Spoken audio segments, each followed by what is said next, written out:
Welcome back, everyone, to the Lost Depths of Phandelver. I hope everyone had a fantastic week. It was a long one. Woohoo! That was enthusiastic. The excitement. Yeah, long but not bad. Not bad is good, considering. It's true. True.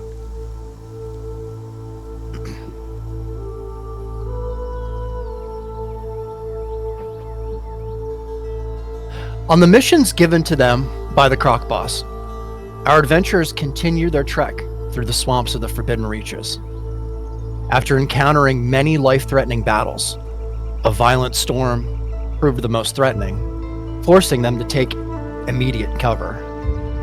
Upon the storm's passing, they were presented with two destinations to explore next: a shipwreck and a small town.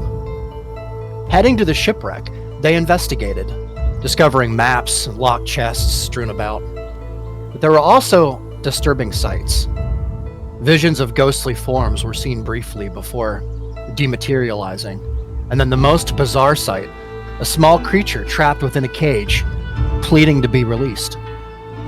Managing to port the little beast into the extra-dimensional space inside his ring, D1 expels it from its cage, bringing it and one of its large locked chests off the ship, barely escaping as the front of half of the boat crashes down from the cliffside that it had been precariously washed up on. With a disturbing number of the monkey-like creatures that had been spotted following them looking on, it's evident that they had become interested in our group's findings and may not remain peaceful as they have seemed. And that's where we're going to begin this evening, everyone. All right.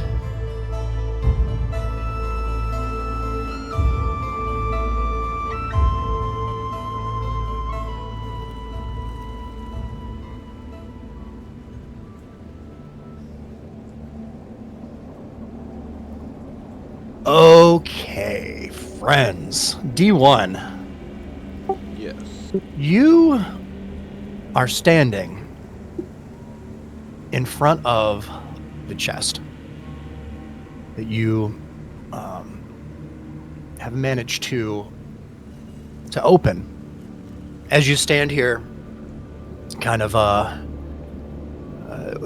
with the knowledge of there are eyes on you currently. Brandy beside you, Aliva beside her, Ronan kind of a little bit off. A little bit, a couple feet away from you all, and Grumback kind of next to Ronan, probably a couple of feet next to him, kind of standing off next to a still pond. It's just absolutely still, not a ripple in it, and you hear the click when you place the key in, the key that has the 4 prongs on it, the one that you found in the ship. You place it in the chest, D1, and you hear the tumblers click into place, and the lid releases. And as soon as it does, you feel a latch inside the chest. It's a steady, sturdy, kind of heavy metal mechanism in there that you can hear clunk over. You can kind of feel the percussive nature of it through the wood in the box. And as soon as this happens, and the lid kind of unlatches a bit and swings open. You get your first look inside, D1. It is dark. There doesn't seem to be a bottom to the chest. It's just a ladder that goes down into darkness. Okay. Is there any writing on this chest or any markings? Roll an investigation check. Good question. Investigation. 17, not bad. As you kind of sweep your eyes along the edges here, D1, of the upper and lower band of the kind of around the perimeter of the chest, you can see there are bits of metal bands that kind of they have crude almost punched in, maybe with some kind of a tool, punched into the metal, indented in. There's impressions almost of very crude symbols. You can see there's a triangle. It's kind of stamped. It's kind of like, it looks like if somebody took, sorry, this is going to sound horrible, but if you took like a flathead screwdriver and you put it down and hit it with a hammer, and then kind of angled it and hit it with a hammer, and then put it on the bottom and hit it with a hammer, made a triangle, that's kind of what is happening here. You see there are lots of stamped out symbols. There's a triangle, there's like next to it, there's like a line that's kind of goes from left to right, and then just slightly above it there's another kind of overlaps. Next to that there's a circle, like a very crude kind of circular pattern. It's very odd. Nothing that you seem to recognize at face value. And there's nothing actually in the chest. It's just like a ladder into darkness. Into darkness. Yeah, it seems to go when you put your hand down in there. And do you put your hand in there? Actually, no. I'm gonna I'm gonna close it and lock it. Okay.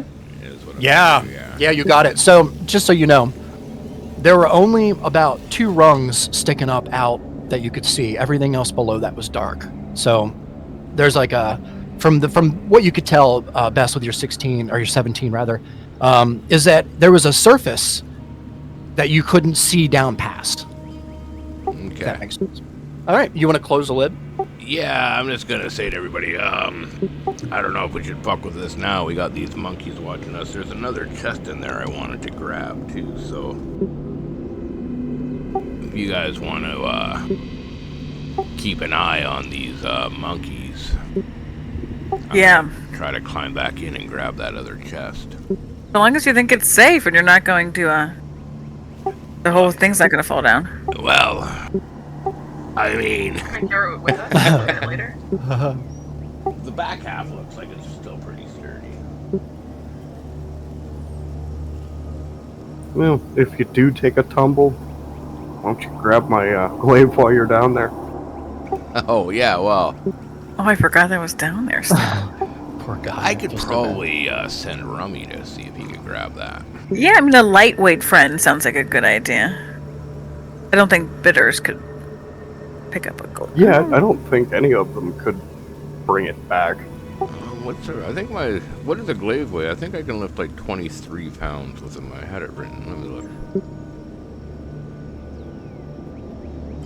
Yeah, that's an interesting question. So his strength is a 4.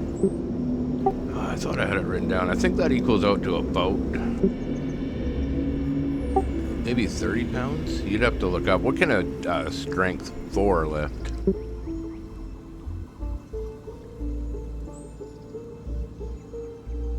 Sorry, you're asking a question, I think. Yeah, if I use Google, it shows up on the recording. Oh, yeah. Got it. So what's your question? My bad. How much weight can you lift with a strength score of 4? And what is bitters? Yeah, I assumed it would be equal to what an owl can lift, which isn't very much. Yeah, which is owl strength. 60 pounds. 60 pounds? Is it that much? Yeah. Score of 4 can lift a maximum of 60 pounds in D&D 5e, calculated by multiplying their strength score by 15 to determine their carrying capacity. Yeah, so 60. Oh. And bitters has a strength of 3. A strength of 3? For bitters, yeah.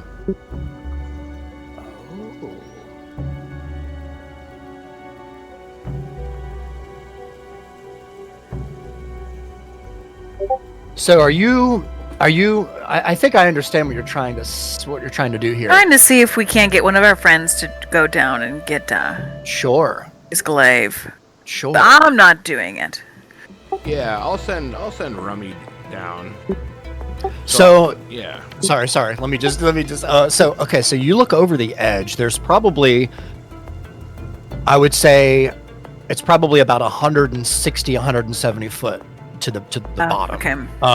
It's pretty far. Now, with that being said, you do have options here. Like there are ways.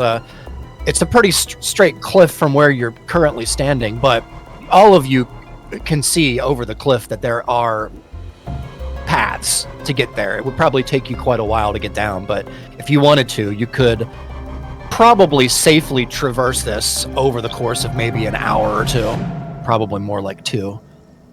It would cost you, but there are probably quicker ways.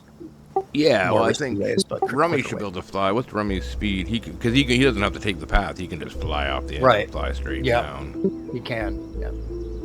Yeah, his speed I think is 30 feet, but What's his strength? his strength is 4. Oh, it is 4, so he can. Damn, he's more than enough to He's beefy. Yeah, grab his yeah, run. he To should be run. able to grab it. Okay. I wasn't sure with how far away it is if I would lose connection to my familiar. Yeah, I think your familiar is 100. 100, feet, yeah. So I couldn't send her down because once she got so far away, she would just fuck off on her own. I don't know. Yeah. But he should be able to fly like 160 feet and like. Yeah. He should be able to go down and He get should it while be we're able to- doing other stuff. Yeah, literally in like under a minute. Say so. Is that your plan? Yeah, because you can fly 30 feet every 6 seconds, right? Personally, no.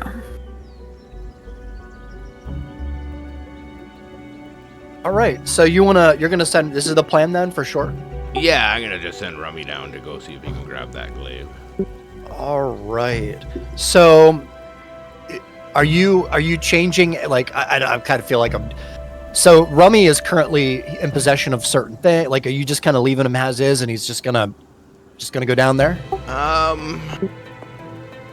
Yeah, I have all the Shadestone crystals. The only thing he's holding Yeah. on to is the spell storing stone. Okay, that's what I thought. Yep, got it. So he's got Nice, that, but man. he'll have that like he'll hold it like inside his mouth.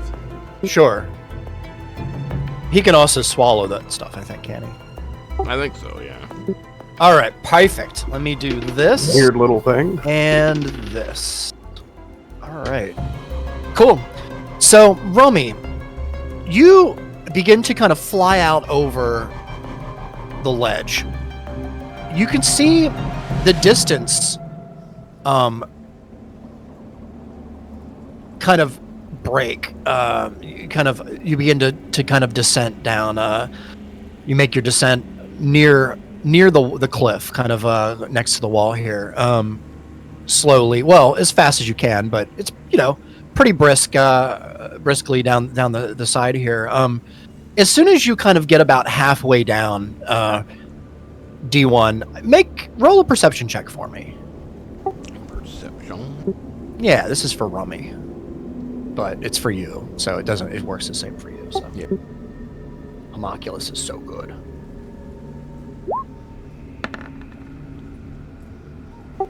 We got 22. Man, really good. So you get about halfway down D1, and Rummy is just kind of panning around, kind of left to right. You can see him kind of he's like 365 on his way down, just kind of spinning around, kind of getting a good look at everything, getting a good look at the coastline and the crags below and the rocks and the wreckage from the boat, just all over the rocks and kind of in the little cove here.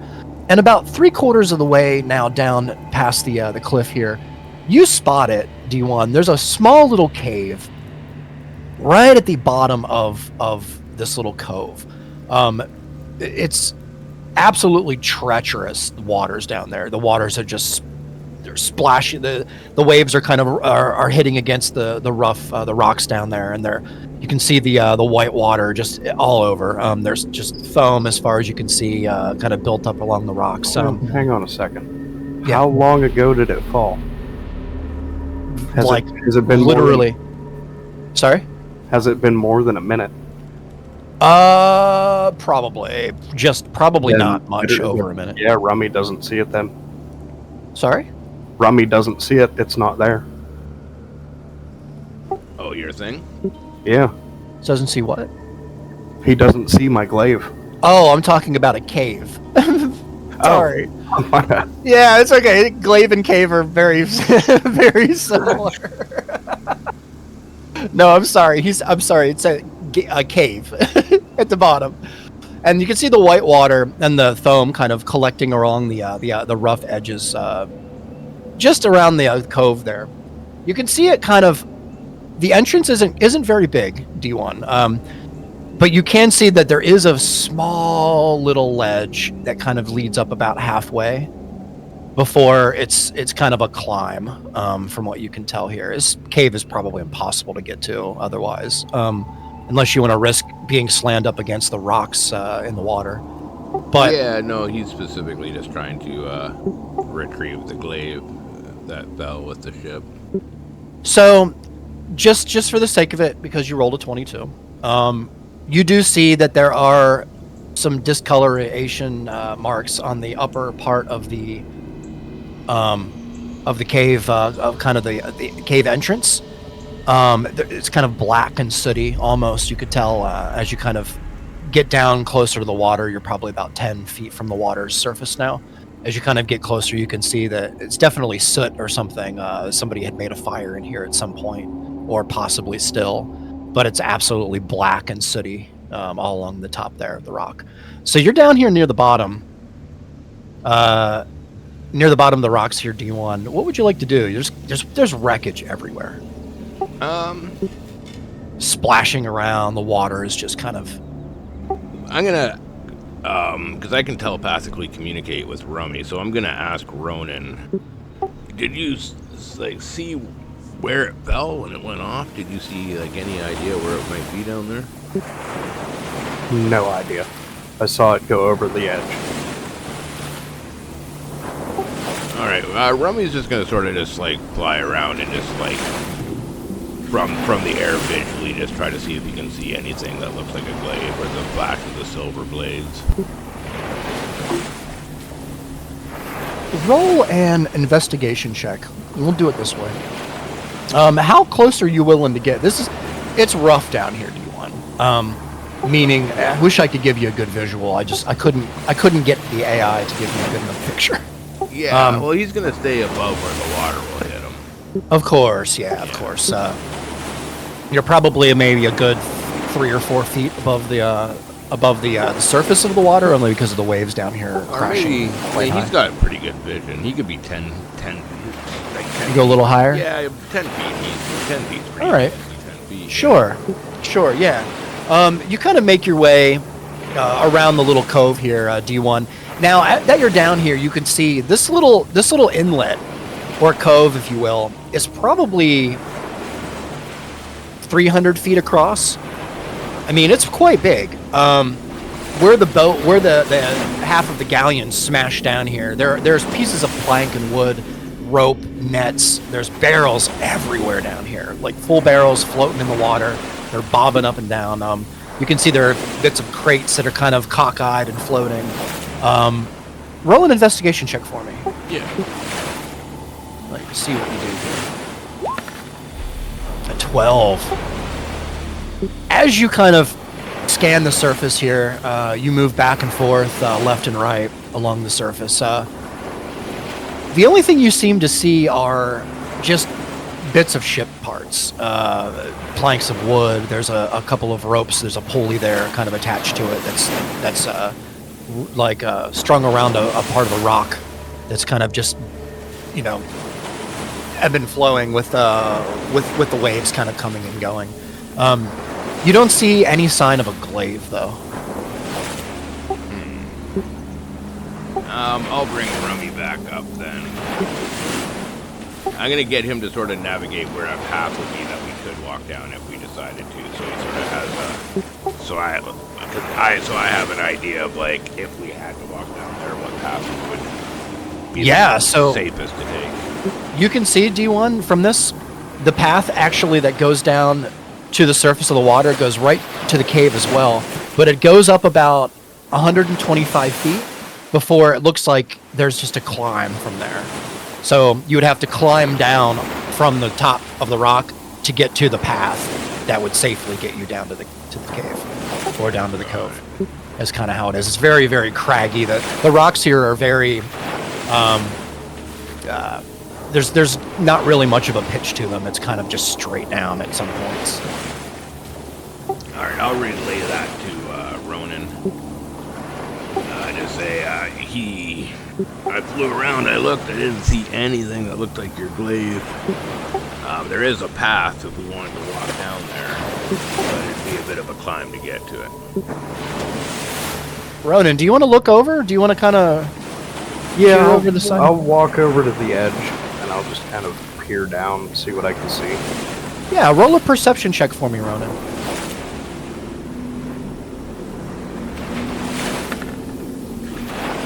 A 6. So you look over the edge. You see the wreckage below. All of the parts. You do remember one very, very important thing, Ronan. Your glaive was stuck in the side of a mast. You're thinking if you can find that, you might be able to find your glaive, but from where you're standing, you don't see it.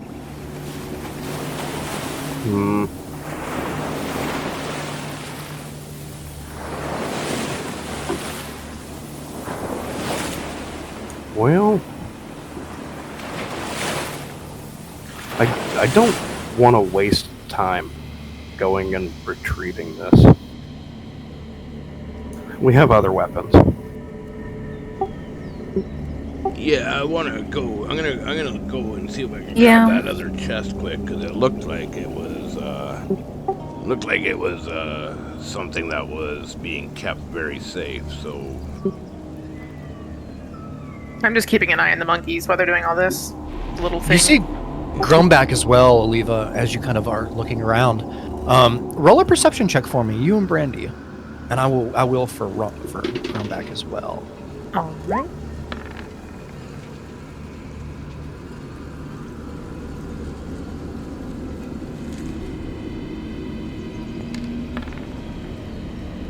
Oh man, 7 for Oliva, 20 for Brandy. So Oliva, you're looking around here. 12. You do see, sorry, 12. My bad. You do see a couple of eyes, kind of in distant trees here. Same form that you're used to seeing from before. Something you find interesting is there's no spear or anything. There's no. These creatures don't seem to be, from what you can tell at this distance, right here. Whatever these creatures are doing, they don't seem to have any hostile intentions. At least at face value, they're not wielding any weapons. They're just watching you. You can see kind of at the tree line, Oliva, is kind of where most of your attention is drawn, and there's probably about 12 or 13 of them kind of huddled in a little group. They're just watching. They don't seem to be planning anything or moving. They're just kind of all in this. And another thing that you notice too is that they don't seem as well hidden as they could be, which you find interesting, considering they've been managed to keep hidden almost the entire time. Although you've known that they've been around, you notice that they're not really necessarily behind trees and that kind of thing. They are, but they're kind of out of the way. They're just vibing. They're just vibing. Yeah, they're kind of, they know that you see them, and they're not as, they're not trying to hide as much. With that, Brandy, you kind of see Oliva in her direction, and you kind of look around, kind of get a good 360. And behind you, on the other side, you see another group of them gathered. Same as Oliva, none of them have any weapons. They all seem just very, very curious as to what you're doing here. There's another group that seems to be huddled kind of in the northwest, kind of your current position, which is maybe about 100 feet away. There's another little group huddled there, as well as something you find really, really interesting. The part of the ship that broke and kind of left the other half of the ship kind of hanging here on the cliff. It left some interesting effects, I will say, on the edge of the cliff here. As you kind of look over, and you see there's ruins or something, kind of just under where the ship was laying. You see it. It's a large stone, like it's a statue or something. It's only about half revealed. It's kind of, most of it's underneath the dirt, and it's laying on its side. Brandy, but from what you can tell, what you're looking at right now is like a foot or something. It's probably maybe 8 foot. 8 foot is Sure. it's very large, but there's only like a toe and maybe another sticking up out of the ground.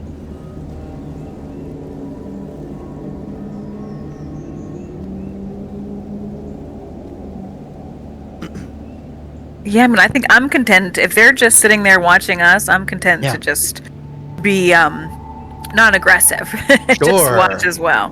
Yeah, I love that. That's perfect. Yeah, I definitely have my back to Brandy and Grumback. Like, in other words, we're all looking in different directions. Yeah, But definitely. Also making no aggressive moves. Grumback is looking at Ronan. He sees Ronan kind of looking over, and he reads. I'm gonna make an insight check on you, Ronan, to see if Grumback can sense your mood. Let me see here. Okay. Grumback kind of slowly makes his way over to you, Ronan. Kind of, you feel his presence kind of as he walks up to your side. He looks at you and he looks over. Can I be of any assistance? Perhaps we can figure out other ways to retrieve lost items. I'll lean in kind of close to Grumback and be like, don't worry about it. I'm actually just fucking with everybody. Oh, he looks at you, kind of squints his eyes a bit. Fucking. Yeah, messing with. Practical joke. I see. He kind of looks around. He kind of gives you a little smirk. Okay. He kind of like he starts to he keeps his mouth shut and kind of just watches. You can see him kind of take a step or two closer to the cliff and kind of crouches down low and looks over, looking at like Rummy down below and next to D1. And D1, you kind of are in an interesting position here. What would you like to do in this moment? I'm gonna be making my way back up onto the ship the way I came and go through that broken back window that I smashed out the first time I got in. Oh, okay. That window that you made? That's right. The window that I sort of made into a door. Yeah. Perfect, D1. So you're gonna climb back up there from the back of the ship the same way. Now, just so you know, and I hope that I painted a good enough picture. I wish that I could give you guys better visuals. Half of the ship is now sitting on top of the cliff here. So you could see, like, there are levels that you could see, kind of, as weird as it sounds, if you can visualize it, cut a ship in half, right? And now look at the ship that's cut in half. You can see all the layers, right? You can see like the different levels and decks and stuff. So you can go that way if you want to. It would be a little risky considering it's close to the cliff, or you can climb along the back like you did before. It's really up to you. Yeah, I think last time it worked out good, so I'll repeat what I did the first time. Yeah, sure. So there's plenty of vines and such here. Do you want just go ahead and roll a dexterity check for me, just for the funds? Uh-oh. Just like before. See if I can fish for a 1 here. Almost. Not far off. It was close. You begin to climb up here and scale the side of the galleon here as it stands before you, kind of still a massive construction, even though it's only about half of a ship. You make your way along the top here, kind of skirting along the edges, being careful. You slip a couple of times, but you're pretty good at this. You've spent some time on ships before.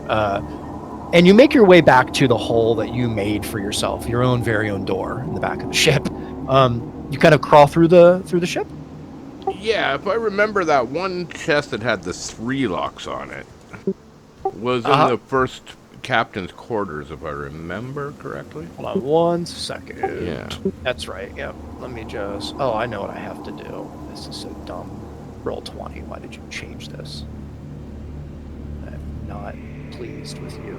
Right there. Sorry. There we go.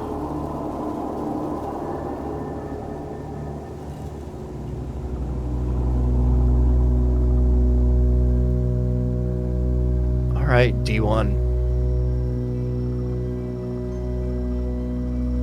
Yeah, so you are in the from what you can presume as being upper deck of a captain's quarters.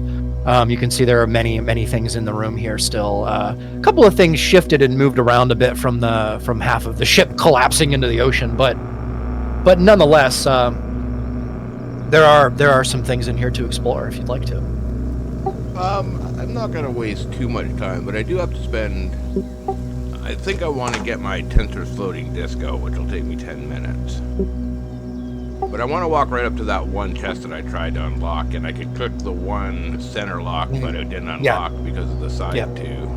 Right. And I'm gonna sort of kneel down right beside that chest and cast Tensor's floating disc. Yeah, you got it, D1. Are you doing this as a ritual? Yeah, I have to because it's not prepared yet. Sure. So you're gonna you kind of plant down in the sand here and the debris kind of on the maps, and you kind of begin to prepare your ritual in the moment here. It's gonna take you 10 minutes. So what we're gonna do is we're gonna go back outside for the time being.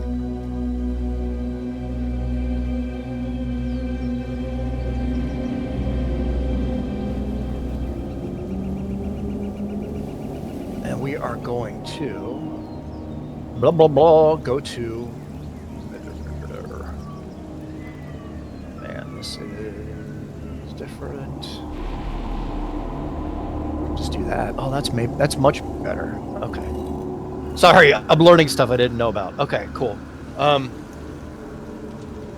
Very nice. D1, you are inside the upper part of the ship here. Performing your ritual. Is there anything that anyone else would like to do kind of in the moment here, as you all kind of are just patiently waiting, noticing the weather is a million times better than it has been. There isn't any rain.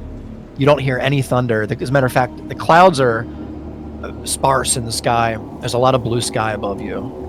You can feel the heat kind of beginning to radiate down into the swamp here, and the water that's evaporating. You can feel the humidity just kind of around you, kind of creating these little kind of gusts of air, of warm air that kind of shoot around you as you kind of stand here in your position. Am I the only one near Brandy besides Grumback right now, or is Ronan also near us? So Ronan and Grumback are near the edge of the cliff, and you and Brandy are probably maybe about 12 or 13 feet away from them. Okay. Near the back of the ship. Yeah. As much as I'm watching the little creatures around us too, I'm not letting her get too far away in case she does something amulet puka for Cocoa Puffs. Yeah, so. Sure. There you go. Sure. Actually, back to I'm reading this spell. So it can't be taken across elevations of a change of more than 10 feet. And I'm more than 10 feet up on this boat, right? You are currently, unfortunately. Yeah. How heavy is this chest? If I try to pick it up, I'm going to try to, before I even start the ritual, I'm going to try to see if I can, just hoist it up. Can it go into Ronan's bag? So it's pretty big. It's probably the size of, what you would imagine a large captain's chest to be. I mean, it's well over 100 pounds. From what you can tell as you lift up the side. Yeah, without any checks even necessary, D1, you can lift up the corner. It takes some serious energy. You're probably guessing it's probably maybe a little under 200 pounds. We're not bringing it with us. What's 12 times 15? Too many. Too many. I should be able to do this math. 155? 2 times 5 is 10. 10 times 10 is 100. 180. 180? Is that what 12 times 15 is? Yep. Okay, so I should be able to lift 180 pounds. Okay. You want to just lift the whole chest up? Yeah, I'm gonna try to lift it and just carry it to the back of the boat. And okay. If I can, I'm gonna try to use my hemp rope and tie it around it, and then slowly with the rope try to lower it down. Okay, so this is a great idea, actually, and we will totally let this happen, but this is going to cost you probably 25 minutes of time. Because it's a heavy ass chest. Yeah, I'll be like But- dragging it and trying to get it out, and yeah. Maybe not 20. Maybe not quite that long. Maybe we'll do like 15. We'll just do. Is that acceptable? We'll do like 15 Yeah. minutes for you, and then we'll just let everybody. Now I have to make a couple of rolls here just because that's the game. And one more. Nice. Yeah, so I'm not Cool. casting, and I'm gonna bail on the tensor floating disc. So Okay, gotcha. Understood. You know that you like the hole that you made in the back of the boat here is plenty big enough, D1, for you to kind of get around here. You begin to wrap your hempen rope around the chest, around the bottom and the sides, and you are a seafaring folk, so you know a little bit about how to tie a chest, about how to do this kind of thing, rigging I should and know such. all the sailor knots, basically. You know all the sailor knots, yeah, exactly, and all the lingo that I'm clearly not privy to. So you manage to begin to kind of put around, and people are watching. You know, you can all see kind of whoever's looking. Ronan and Grumback, obviously, you guys are near the cliff, but Brandon and Aliva, you guys can both see kind of his efforts from up above you as you kind of look up, like a good 17 feet above you or so, as D1 kind of begins to he finishes the knot work that he's made on the rope, and he begins to kind of are you going to try and do this yourself? Yeah, I'm gonna try. I'm gonna see if I can tie the hemp rope around it, and then I'm gonna find something to use like as a pulley, maybe if I can find like a beam, or a rail or something to sort of wrap the rope around and give myself a bit of a pulley. Yeah. So this is fantastic, actually. I love what you're doing here. I just want to make it totally fair. So let's see here. While you're tying the rope around, Brandy and Aliva, it's getting pretty hot. You're looking around. Is there anything at all that you, Ronan, anyone wants to do? Anything at all? Opening the floor to you for a moment here. I think I'm just staying paranoid and watchful of others at this point. Nice. Yeah, I mean, I'm kind of anxious to get moving on with our plans. Sure. All right, Brandy. You guys are staying put? Yeah, I mean, I wouldn't. While D1 is playing with his boxes, I'll let him do his thing. Okay. Aliva, you as well? Just kind of I'm mostly observing. I'm watching the little creatures, and I'm also watching Brandy closely. And Yeah. honestly, if I thought at this point that I could steal the amulet and just get the heck out of there myself, I would. But I can't, so I won't. Got you. Ronan, is there anything else you want to do in the moment here? At some point during all of this, I would just summon the glaive back to me. Okay. Oh wow! I love that. Rummy's just gonna look at him and just like do a head shake. Ronan, you close your eyes and you begin to vision the glaive itself in your hand, and before you even know it, you can feel the sturdiness of it kind of within your grasp. I'll look to Brandy and Aliva. We're gonna fuck with D1, right? I flew down there to get this. Although Rummy just watched you do it though. Yeah, it's true. It's fucking awesome. Yeah, I'd shrug and say, I owe you a favor. At this point, sure. Grumback looks at you in kind of big eyes and, oh, what magics you must be. He just kind of shakes his head. He looks at his glaive and then looks at yours, and you can see he's a little taken aback by it. I just kind of shrug at him like, He looks at you. There's a moment where he's trying to think of something witty to say, but you could tell it's just not there, and he just kind of walks away in defeat. Perfect. So in this moment, everybody's being really patient. D1, we're gonna just go ahead and I'm gonna roll this on my end, and then we're gonna have you roll it. Okay. Roll me I'll tell you what, you already explained this really well. I'm not gonna make you do it again, but for the sake of lowering the chest down, how are you gonna attempt to do this? Like, are you anchoring the rope? Are you just gonna grab onto it and lower it down? Like, Tell me Yeah. how you're doing this, just so we know how this scenario might play out. I want to find like something that I can use as like a pulley, so I can Oh, wrap perfect. the rope around it, and then Okay. sort of just. So I'll be actually pulling away from the edge, right, or towards Sure. the edge, because it'll be like going around something if I can. Yeah. Then Yeah. I'll just be slowly lowering it down. Yeah, you're reducing the overall dead weight by using a simple machine. Yeah. I think, right? Yeah, like a little mechanical advantage by Yeah. wrapping it around like a post or something. Yeah, man. I love it. D1 is so smart. You would know this stuff, though, honestly. This is why I'm kind of not being a jerk, because D1 would know this kind of thing. He's been in the ship life. I mean, Yeah. so roll me a. God, man. Let me.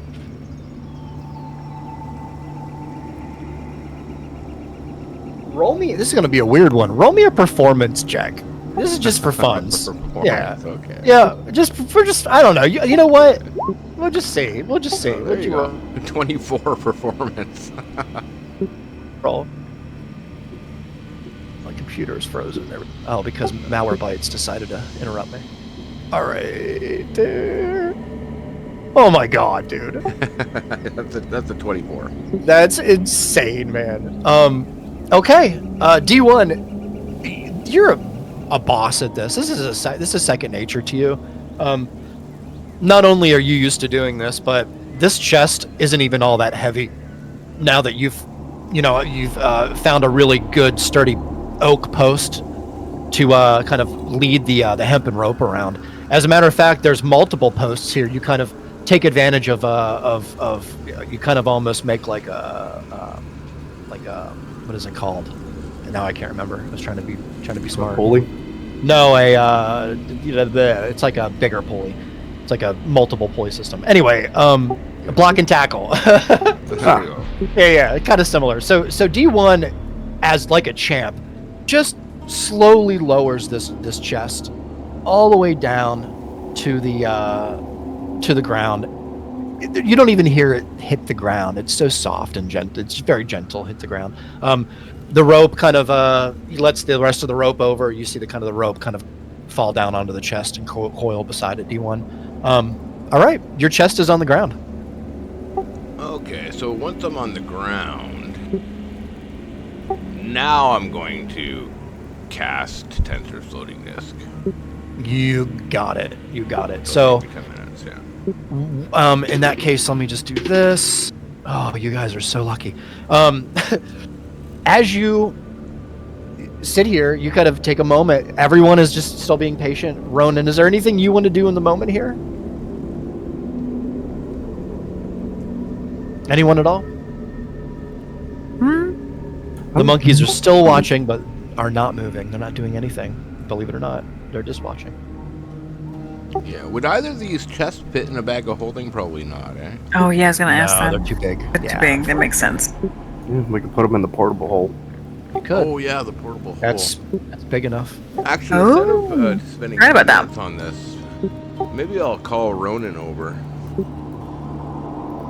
While they're doing that, I think I'd Yeah. stare at the little creatures again and then Okay. tap Brandy on the shoulder and be like, come with me for a second.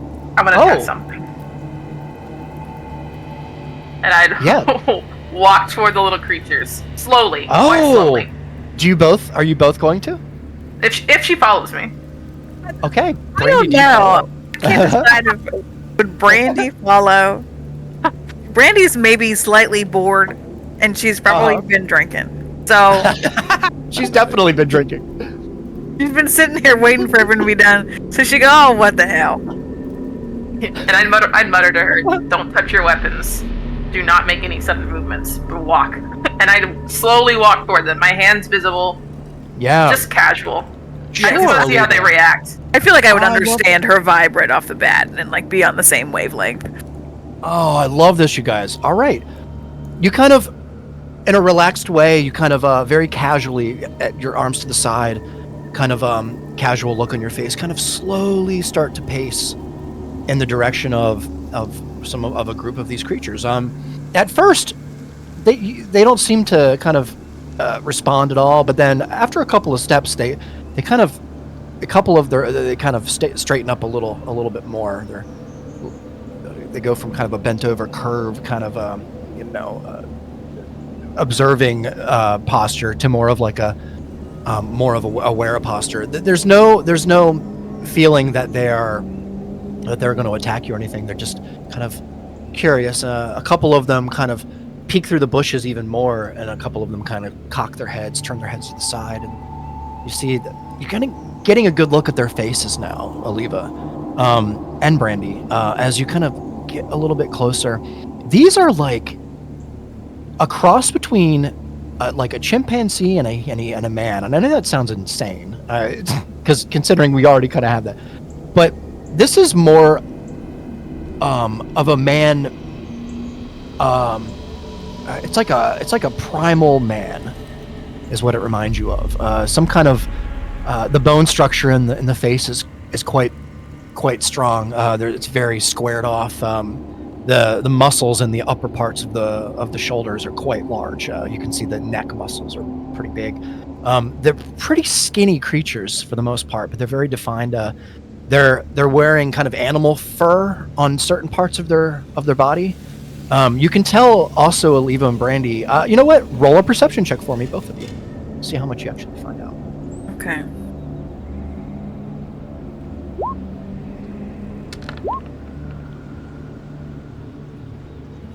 Okay, 13 and a 14. So, you both kind of notice there are different kind of there are different attires here. It must be a status thing, is what you can imagine here. Some of them are wearing like a necklace.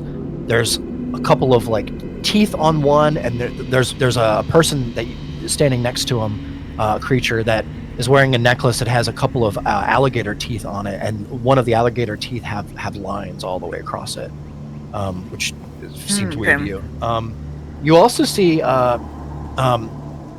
the largest one, which is behind probably 10 or 12 of the other ones. He's back there kind of near a tree, and he's a large, here's that word again that Sato loves, he's wearing a large satchel around his side. Yes. And you can see it's made out of like leather or fur or something. It's quite large. But he also is still just watching. They don't seem to be moving. They don't seem to move. They as you continue to move closer in their direction, you do see now that they are wearing kind of crude clothing on their feet, kind of footwear. There is kind of to the side there, it looks as though a couple of them are wearing some kind of like maybe a dagger on the side. But from what you can tell, there isn't really any other weapons here, at least on these particular creatures.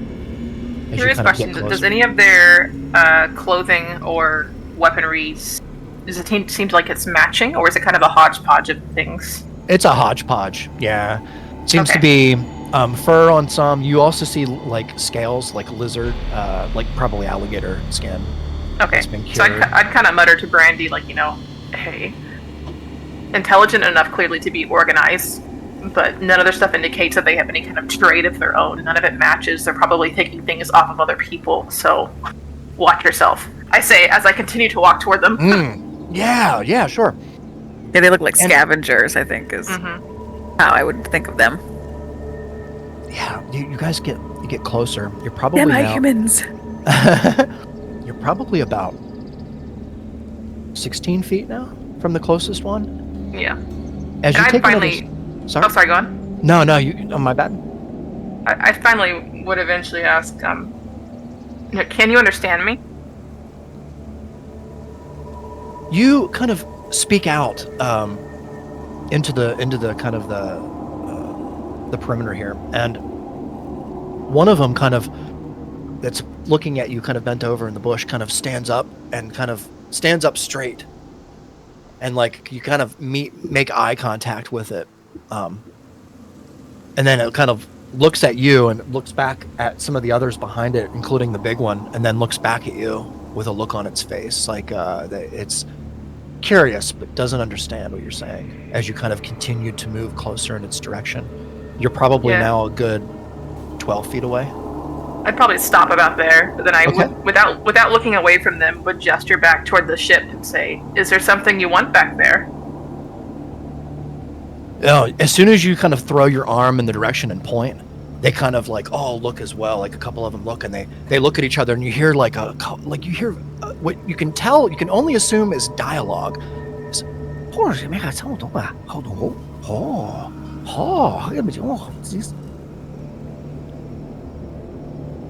The little it was Ewok not a bad talk. Azure. Yeah. You are. Yeah, there you go. Ewok, it's great.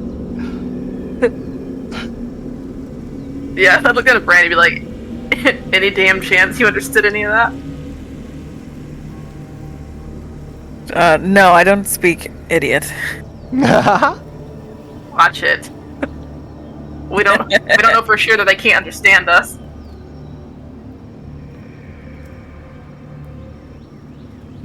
Yeah, I'd be curious, but I wouldn't really know what to do with this.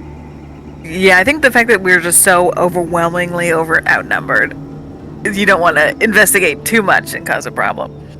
I think the last thing I would do is I would very, very slowly, like, taking my sweet time so they can see hand movements, I would take out my dagger and hilt first, gently toss it across the ground toward them. Oh. Okay, Oliva.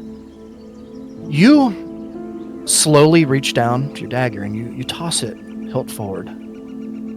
It lands probably a good 2 or 3 feet from them. You're clearly showing them a bit of humility, I would say. Maybe it's not the right word. You're being friendly. You're showing them that you're not violent. You don't intend any harm. The tallest one in the front looks at you again, looks back at the ship, looks at his companions. The bigger one kind of gives him a nod, a quick nod, and the tall one kind of takes a step forward, looks at you, another step forward, looks down the dagger, looks back up at you, looks back at his companions, and he takes a little sack off of his belt. It can't be any larger than the palm of your hand. It's very small. And he opens up the sack, and he looks into it, and he looks back at you, and he closes the sack and ties it back, and he tosses it at your feet. Curious. Yeah, I'd slowly bend down and grab it and look inside. Was not expecting anything to be tossed back. Yeah, so you look inside. The little sack is made out of cured skin or fur of some kind. It's pretty actually exquisite for what it is. It's really good quality. They did a really good job making it. The cord around is you can tell is very well made as well. It has a little bobble on each end, like to keep it from falling out. As you open the pouch up in the inside of it, there are coins in there, actually. Oliva? Any I'd recognize? Like any that I could use? Yeah, there's it's odd currency. It seems to be different kinds of currency. There's 2 gold pieces in there. There's 3 silver, 1 copper, and some various other coins that you don't recognize. Yeah. I mean, I think at this point, just knowing that it's like a amicable trade, even if we don't understand each other, I would give a very similar nod as to what I was given, and then take a couple steps back to kind of give them space. Oh, and you can see his comfort level kind of increases a bit as you take it, and you kind of look down at the dagger, and he takes the dagger from the ground and kind of unsheathes it a bit, and his eyes get big, and he kind of looks up at you, and then he looks back at his companions, and you can see they're kind of like their smiles beginning to form on their face, and you can see the largest one in the back kind of is a lot more curious now, kind of is looking over in your direction, and you could see the dagger that you gave him is a nice dagger. I mean, it's he takes it and he looks back at you, and he seems to be making eye contact once again, and he looks behind and a smaller creature kind of appears from the bush and begins walking slowly in your direction. This seems to be a female. It seems to have beads and necklaces and such, kind of very pretty kind of jewelry, if you will, as it were to these people. She kind of walks up in your direction slowly. Kind of mumbled to Brandy. I either started a friendly trade, or I just convinced them that they should kill us and rob us. Well, I don't necessarily want to be killed and robbed. We trade is a thing, but I don't know what they would have of value. Well, them not attacking us with their Sticks. hordes. There is a moment of hesitation, and the creature kind of looks at you and then looks back at what you can assume is some kind of elder. Looks back at you and like gives you a hand gesture that says, "Come, follow." Yeah, I caused that too. You can tell she looks at you. She has soft eyes. She's kind of Soft warm. my ass. Yeah, she kind of gestures, "Come." I'd glance back to see if Grumback or Ronan had even noticed this is all happening. Grumback is Grumback is like- absolutely watching. Yeah, he is on you. He's on you. Him and he's looking over at Ronan too. Ronan, is there anything that you want to say or do in this moment as you watch this? I was heading over to D1 since you Okay. called me over. Gotcha. Well, I would say really you would notice the little mingling happening here as Grumback is kind of keeping his eyes fixed. You can see he takes a couple of steps closer to their position, but he's still quite far from you, Brandy and Aliva. He's probably still a good 30 feet. Yeah, I finally look at Brandy. I'd clearly be considering this, and I finally look at Brandy and finally say, "Hey, maybe you go back. I'll follow." Well, you're not following by herself. That's definitely how you get abducted in movies. The way I see it, there's so many of them, and we can only see the ones that they're allowing us to see. If they were going to attack needlessly, what's to stop them, and why wouldn't they have already done it? They clearly want something from that ship, so I don't really see why they would attack now. Unless they're just trying After to this separate us. Well, maybe I want to be separated from you guys. That was a joke. Nice. I know we're growing on ya. Like a fungus. It's our indomitable nature. Like a fungus. A plague, maybe. Anyway, I'm following them, so stay if you want to. And I'd approach her. Okay. Yeah, she And then I get stabbed. So. I think I would look back at Grumback and be like, "Okay, I'm going with her. Keep an eye out for us. they're gonna be wearing. You have to come after us if we don't come back. You're gonna see Don't our let them take scalps, my wine." that's our amazing. fingernails. Oh, you roll a perception check. Wait, what? Yeah, but Brandy and Aliva, roll Okay. one more perception check for. I said they're gonna be wearing our scalps and our nails, and you say, "Yeah, roll a perception check." Oh, I thought you were like looking. No, it's okay. That one is wearing somebody's face. Whoops! My cousin. What? How Somebody did you else's get here? face? Oh my god! All right, nice. No, okay, 10 and a 17. So, Brandy, you notice some subtle things. There doesn't seem to be any value, is at least from what you know of being value, in any of the stuff that this person's wearing, except for one little bracelet that you notice on her right wrist, Brandy. That is definitely not from the jungle or from the swamp. This is from some. It's way Someone of more value. valuable. Sure. Yeah, it has, from what you can tell, Brandy, at face value, rubies, emeralds, there's a couple of sapphires in there. There's probably a diamond or two as well in the bracelet.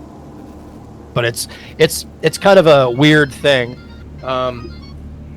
Sorry, a second. It's kind of right in the middle of just beads and cord and just stuff that isn't nearly as valuable. Aliva, you notice a couple of things as well. There's some scars on this person, on the arms, all the way kind of from the elbow, all the way up kind of onto the shoulder. You can see some scarring there, long scars as well. And as soon as you kind of get close enough to kind of get a better look, you can see kind of on the back of her neck a bit, kind of down, her garment covers it a bit, but kind of like right on the top of her neck there, you can see there's some scarring that goes down. It's hard to know exactly from what. Could be really anything. As well as this particular person, this creature, seems quite clean, considering you're in the middle of a swamp. It's wearing. She seems to be wearing clean fur. Her skin is not dirty. There isn't mud caked up around like some of the other ones that you're looking around and you're seeing. Like some of the other ones around here are just filthy. They're covered in mud. There's some pretty bad stinks, some stench. But this one in particular, she smells good. She's clean. She has some scarring. She's a very pretty bracelet on, from what you can tell. And she's a little bit, from what you can tell, a little fearful, but you can tell that she doesn't seem to have any ill intent. Okay. Yeah. All right, and you just begin to go in her direction then. Yeah, I mean, You she follow? gestures, I follow. I am moving pretty slowly, both so I can jump away if I need to, but also because I'm not taking any big movements in case it startle anybody at this point. But yeah. No, sure. You begin to move in the direction, in her direction here, with Brandy at your side here. And as soon as you do, a couple of them begin to stand up around the tree line, kind of way out in front of you. As they begin to kind of just stand there waiting for you. The ones behind, as you kind of look around, they begin to kind of go back out into the forest. Some of the ones that are on the other side of the little area here, you lose sight of them pretty quickly as they all kind of go off in their own little ways. Except for you have a pretty large audience here as you continue, it kind of to the tree line here. You can look back and you see your companions are probably a good 50 feet away from you now. As you kind of begin to take a couple more steps here, you're going to end up going into the tree line here, and you'll probably lose visibility within about 10 feet. So you're getting to that point. You're getting close. We're going to go back to D1 for a moment though, and we're going to go ahead and is there anything else you wanted to do with your chest now floating on this disc, D1? I didn't do the disc. You didn't do the disc. Yeah, Shit, sorry. I was calling Ronan over, and we're gonna My bad. unfold the portable hole and see. Yeah, sorry, man. Drop the chest into the portable hole. Got you. Yeah. So Ronan, you make your way. You could see Brandy and Aliva moving towards these creatures as you are making your way to D1, and I'll give you guys the floor. Yeah. As Ronan approaches, I'm like, "Oh, you had an idea of seeing if we could hoist these two chests out of here in that crazy fold-out napkin thing you got." That's its new name. Crazy fold-out napkin thing you got. So we're just stashing some shit in there. Well, we got the two chests. The one that has a ladder to some who knows what the fuck. And this one, which is going to take 3 people to try to unlock it, but that could take time. Alright, yeah. I'll unfold my napkin. Yeah, you. Probably best just to take them with us and see if we can figure them out when we got some downtime. Let me just be clear here, because I have written on my sheet that there is a displacer beast currently inside. Is he still inside? Yeah, he might be. I think you guys You put gotta him back. squish in him with there. that chest. Yeah. Is that so? You unfold the hole here itself, portable hole, Ronan, and I think this is right. And you see him down there, kind of sleeping. I don't remember putting them in there. I think that's where we put him. I had him in my notes here. We had him. 'Cause in you had the him- cave, Yeah, I had and him He, leave. You had he him- jumped out, and I had to levitate him. I remember. Yeah, but then you guys came here, and then I think you put him back in the cave before you Before we left. came back over, because remember he almost got out, but then you caught him. Oh, maybe Yeah, we we did. caught him, and I had a cat balloon for a while, and we got You here. did. Levitation worn off, and I had just had him out with us. Did you? Okay. Yeah, like Let me I do can't this. I can't leave a breathing living creature. Well, in you that. can for a little. You can for a little. Like there's a certain amount of air in there, but Okay. after a while it suffocates. Perfect. Okay. Then I would say, for the sake of it, since I didn't have good notes, I'm not gonna do the thing I was gonna do. And we'll just say that that the little displacer beast kitten is currently kind of rolled up. Well, he was before you started walking. I would say he's pretty content for the time being. Will be nice. Yeah. What would you guys like to do? You're gonna Yeah, well, we put, got the put two the chest chests in the hole. Yeah, Yeah. we're gonna try to see if we can just, if we put the chest in the hole, if the holes can still be folded back up and carried away. It can. It's I think it's a 3 foot by 9 foot. I have to remember. I think I linked it. Yeah, it's probably here in character info somewhere. Yeah, it should be in this. Way up.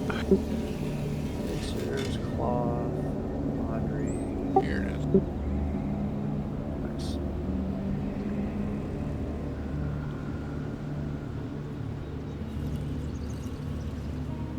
Yeah, portable hole.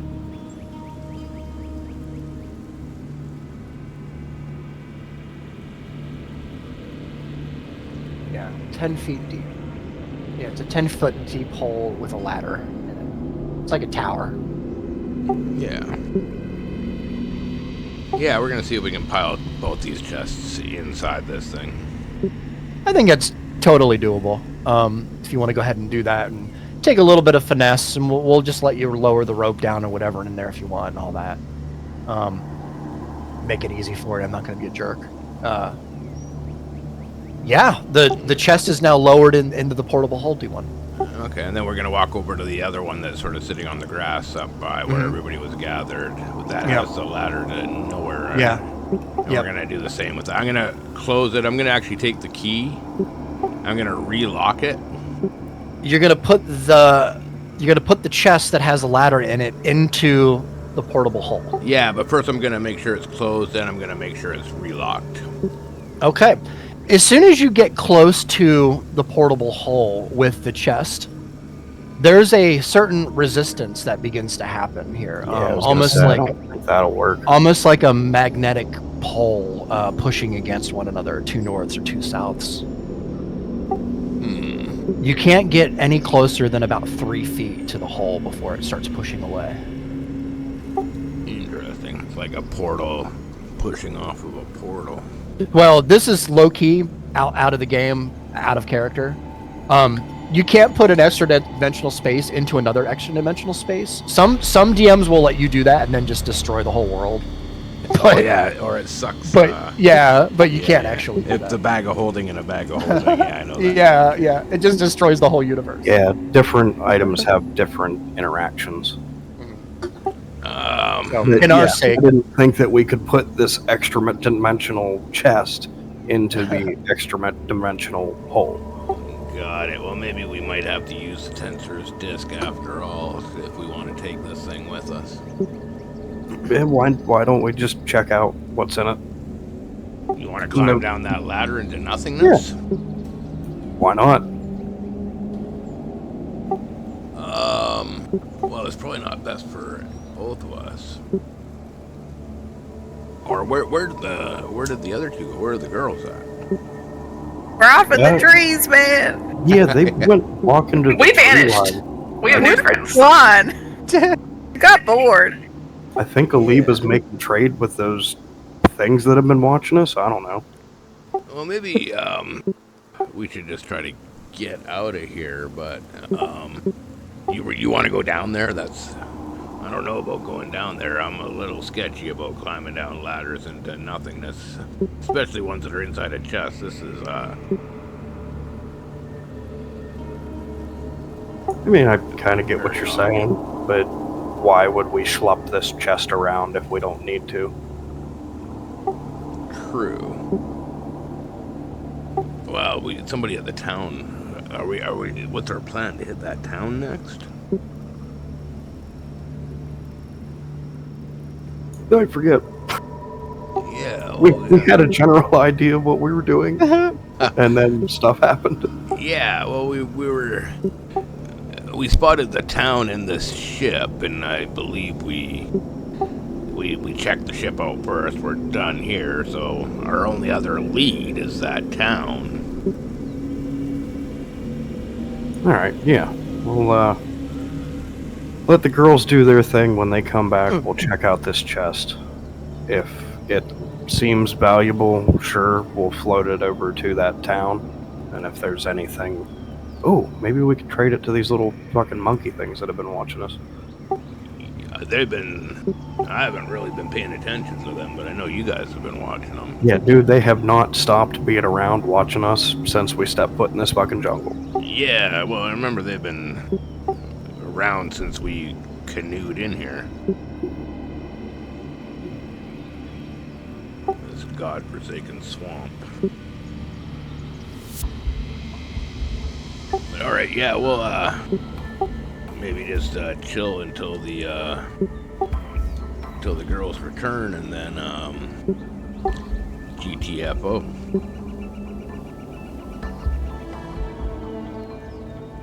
Okay. While we're waiting, though, I'm gonna pop the chest open. All light right. a torch. And Yeah. I'm just gonna drop the torch in it. You're gonna drop the torch in? All right. All right, Ronan. You light the torch. You drop it.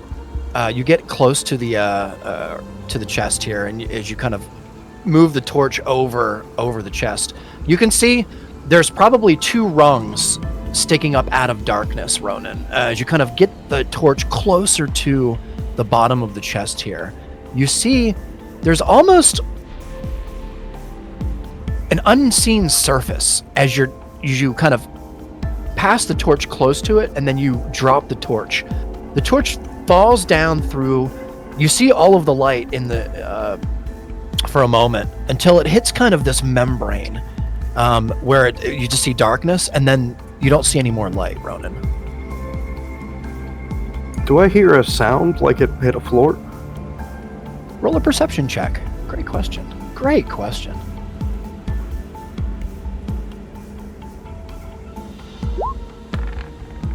An 8.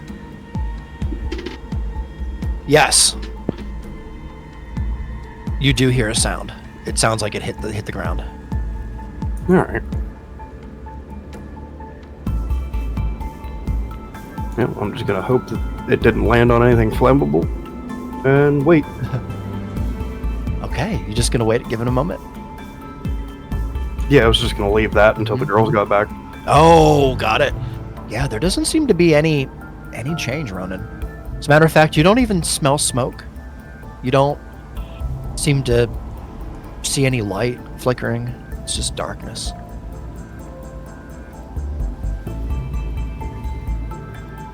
This thing's very odd.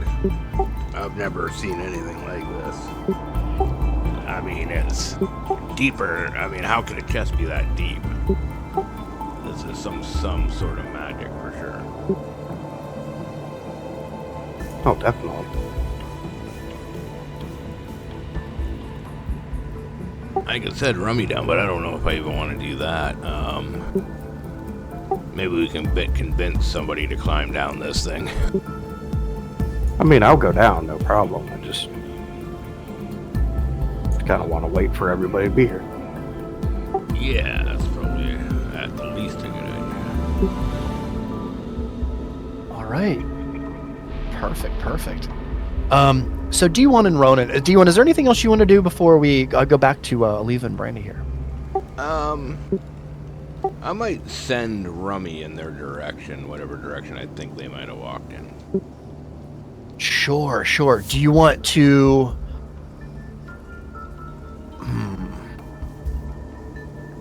Okay. I didn't see them. I'll ask Ronan. Did you see what direction they walked off in?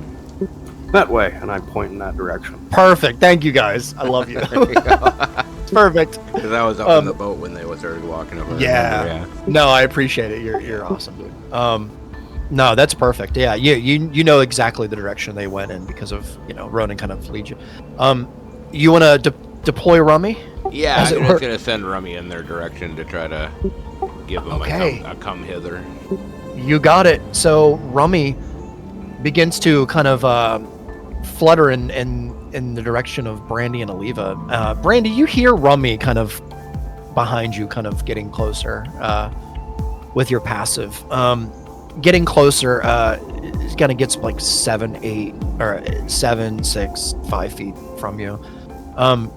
You see the person in front of you, the creature, this tribal being. They kind of stop for a moment, and their ears kind of perk up, and they look back at you, and then they look back and they see Rummy, and her eyes get really big, and she backs up a bit,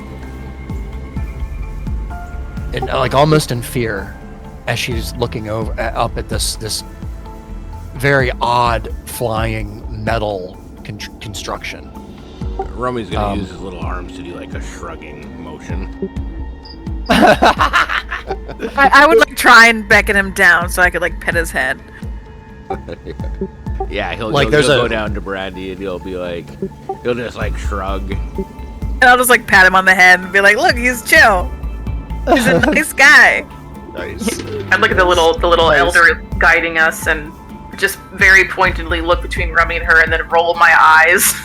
I feel like that's a universal thought. You can see there's a moment where it takes a moment, but you can see there's trust that's building here. The elder kind of looks back at Rummy and then begins to continue forward. There's a little line here of trees, Aliva and Brandy. As you kind of get closer through, you can see pretty clearly through the trees. There's a clearing just beyond.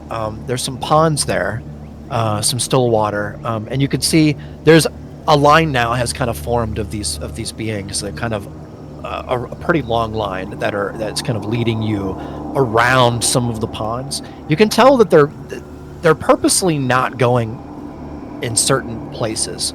You're not quite sure why. I mean, you could assume a lot of different reasons, but you could tell that they're clearly taking a very particular path. As a matter of fact, some of them are going all of them they're taking the same path, and they're going kind of out of the way as well, around a pond, kind of over here around this pond instead of this one to the right, kind of meandering through.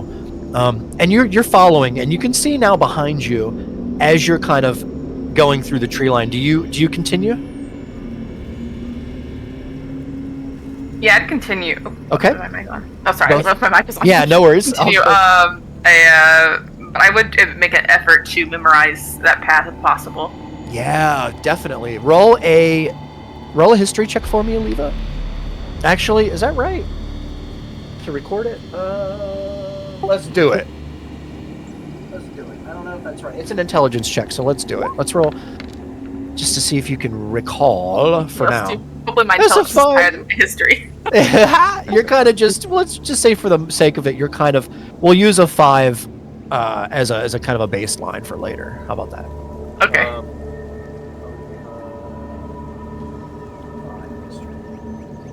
Plus we have it recorded here. Cool. So you begin to kind of take mental note, Aliva, of the different ponds, even though there's like 16, 17 ponds around here that you're kind of trying to remember which ones.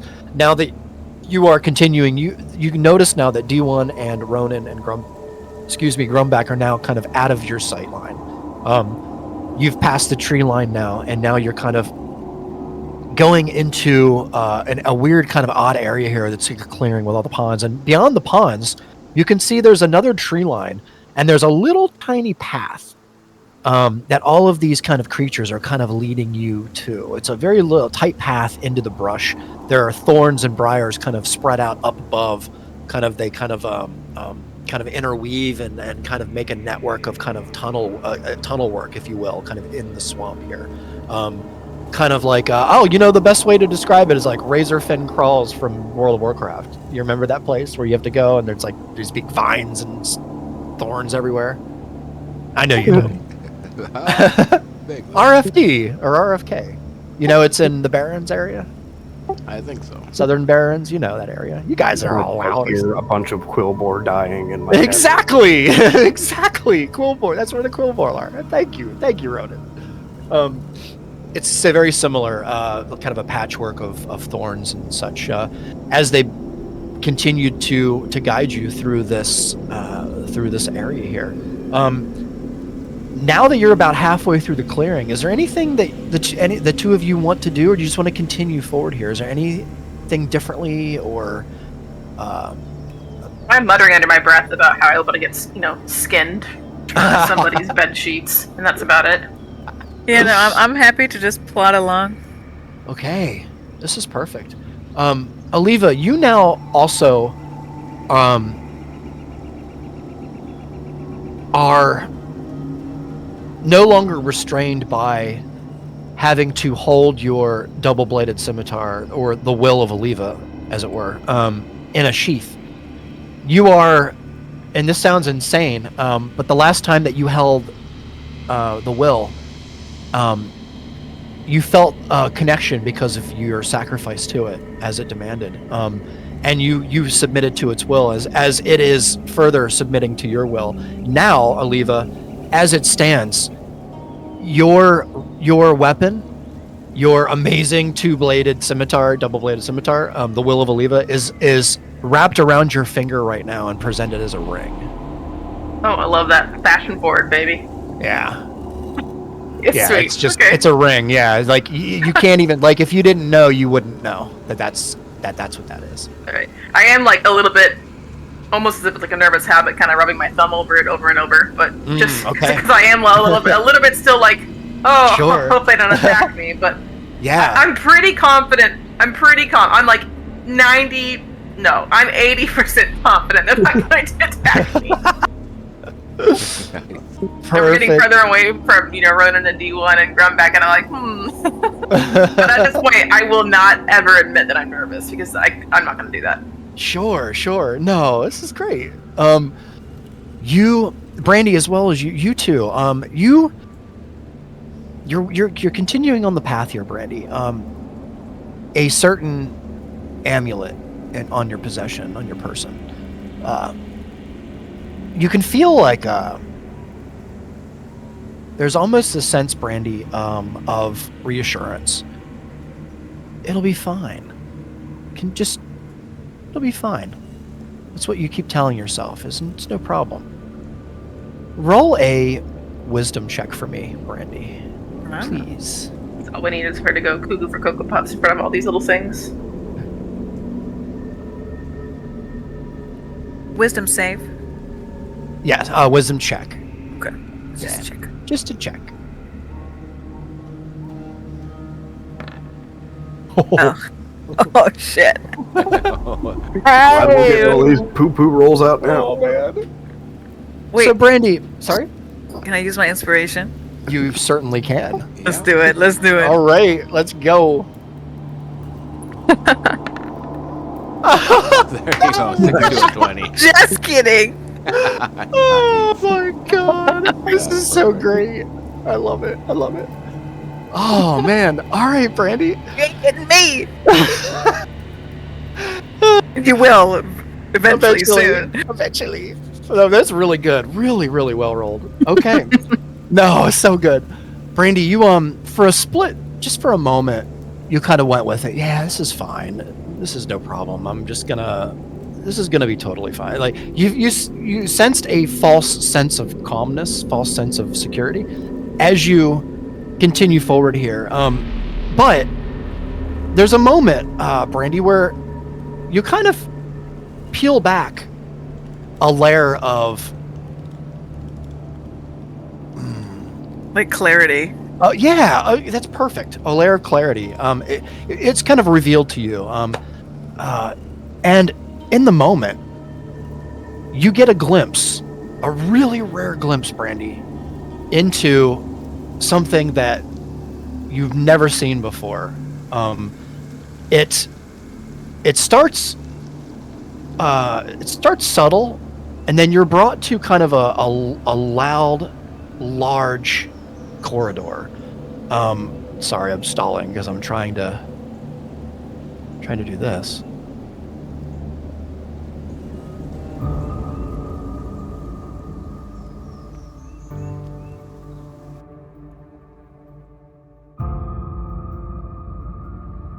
You're walking through a corridor, Brandy. It is a cave. It's dripping. There are water, moisture everywhere.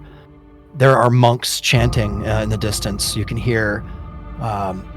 You also see something very odd. You see a paladin, very tall, wearing gold, silver, rubies, and gems all around him.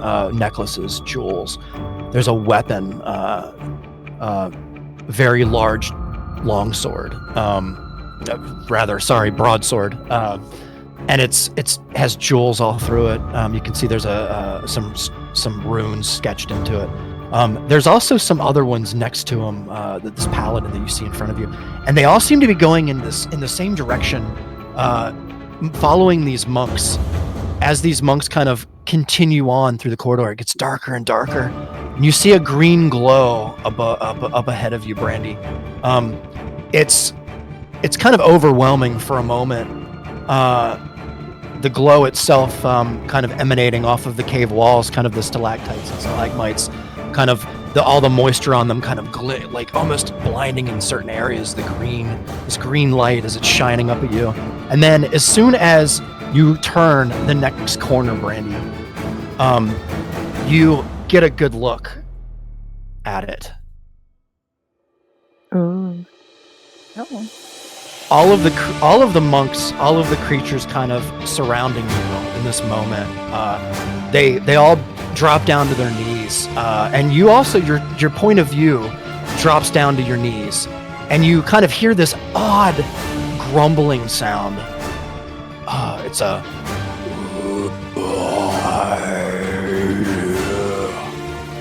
and there's a reverberation through the cave, and you hear it in your mind, Brandy. Begin the process. And then you are brought back. Sorry.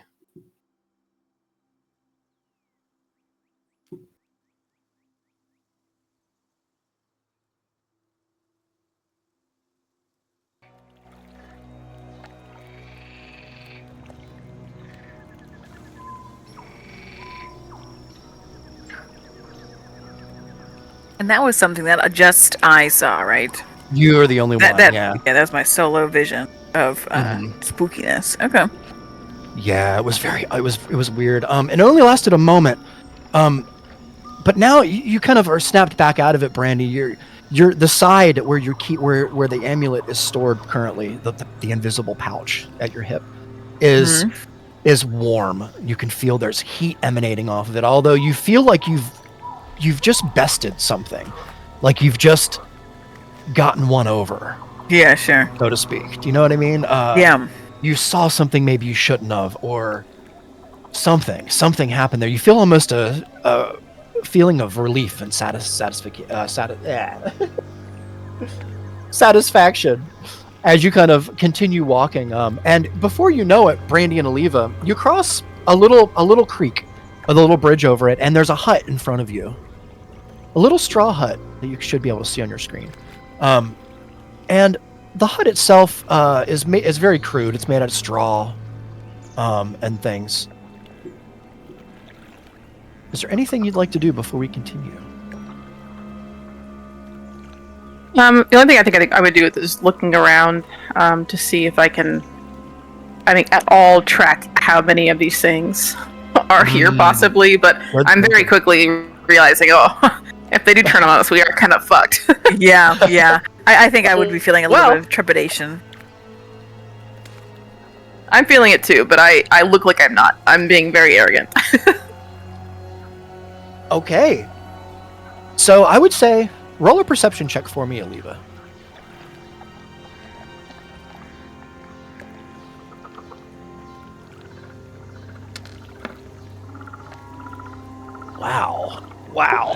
Now the good rolls are coming out. 26. Gosh. All right, compared to my 5 earlier. I know. This is fantastic. All right, Aliva. As soon as you kind of get a chance, now that everyone seems a little bit more relaxed, you notice the line kind of stops up ahead. There's a little bit of a clearing beyond the briars and such, and there's just a single shack here. And as soon as you kind of get close enough to kind of get up a little bit on dry land here, kind of a little higher than you were, you kind of arch your back and kind of stretch it out and get a little higher, and you see all across the land here between trees, and you're making out just around you probably about 64 total of these creatures. You're just counting dozen. Sure, They're sure. all over. And for the life of you, you're trying to understand, where the hell are they all coming from? They have to live somewhere. There has to be a settlement, or maybe that's where they're taking you. To a settlement? It's hard to say. Okay. But they're all around. They're probably a good 64, maybe 65. It's hard to say. They're somewhere around that number. But another thing you notice too is this shack that they're taking you to, it's empty. Mhm. There's nothing in it. Just find very odd. There's like a little bit of there's some cloth in there maybe. From what you can tell, this is probably some kind of outpost, like I don't know, perimeter check.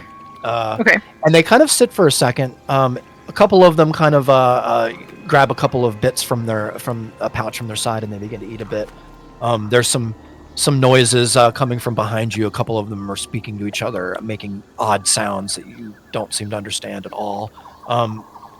Weird inflections. There's weird syllables, jumping, hopping syllables. It's very odd. It's a very odd dialect, or dialogue. And as you continue to kind of observe, you notice also that Brandy, who is also here with you, has kind of her own little audience. People who are kind of some of these creatures who are kind of like just watching or looking at her.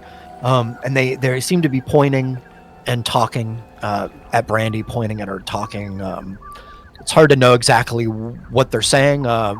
With your awesome roll, though, you get a good sense that they are talking about something. They're very curious about something that she has, or maybe that she's little, or it's hard to say. But they're definitely talking about Brandy. A couple of times they seem to point at her. Man, you rolled so high. And I would say you almost swear that they're pointing at her side. Hey. Okay. Which is very odd to both Brandy and Aliva. But Yeah, noticing that, I would take a distinct step between the ones who are pointing at her, between them, and like making eye contact with them. Mm-hmm. Like acknowledging that I think I know what they're pointing at. Like stepping between. Yeah, for sure. Oh, okay. So as soon as you do, you're probably about like 2 feet from them. As they kind of, you can kind of hear them they slow down and they kind of quiet up a bit. And you can see like they see that you're kind of, you're interested in whatever they're talking about. And one of them comes up. It's a very short female. She's short. She has a lot of fur on her. A couple of little bands around her wrist. Nothing special. And she kind of like bows her head at you a bit, and kind of she has a big smile on her face, like she's grateful, or she's happy you're here, or it's so hard to know. But she seems you're acknowledging her, and so she's kind of happy, is what you can tell. Does it look like real happy or fake happy? Ooh, good question. Roll an insight check. That's awesome. I think that's right. Insight. Yeah, that Yeah, seems right. sounds like insane. Ooh, 14. Okay. She seems genuinely happy, like thrilled that you're here with them. Hopefully we're not at dinner. The new skin suit just walked into Yeah, town. yeah. Yeah, or worse. Does that little hut any sign of like any violence around it? It's like, gashes in the mud, blood, things like that. We'll let your perception check carry over. There doesn't seem to be any kind of struggle signs here. There's no blood. Doesn't seem to be anything weird or out of the ordinary here. From what you can tell, you kind of peek into the shack here, which is quite small actually. That this is probably just a little sleeping hut or something for like an outpost for maybe a scout team. That it's probably nothing devious or anything like that. It's probably just all it is. Maybe when they go out to hunt, maybe this is kind of like a camp. Okay. Like a hunting camp or something, but it's just a single shack. As kind of a couple of them kind of get back up, and they kind of stretch out. A couple of them takes a drink from a skin beside them, and a couple of them go down next to the creek here, and they put their skins in the water, and they fill the water up and they cap it. And then one of the closest one next to you goes, and kind of points forward, and the girl kind of the smaller girl kind of gets up, and she keeps bowing her head at you, kind of like with a smile, and keeps motioning forward, like it's we're going to be moving now. As the whole group continues to move forward, do you continue? Yeah, warily, but yeah. Okay, perfect. So you begin to notice that the area around you is getting darker. The trees are getting more dense here. The creek itself is beginning to kind of get a little wider. It's not quite a river yet, but you can tell the water is getting, it's a little bigger. And most of the creatures here, they're staying away from the water's edge, probably by a good 5 or 6 feet. As you kind of continue to meander between the rows of trees and such, as it gets deeper and darker and denser. As we kind of go back to D1 and Ronan. All right. D1 and Ronan. Yes. Roll a perception check for me, please, before we do anything else.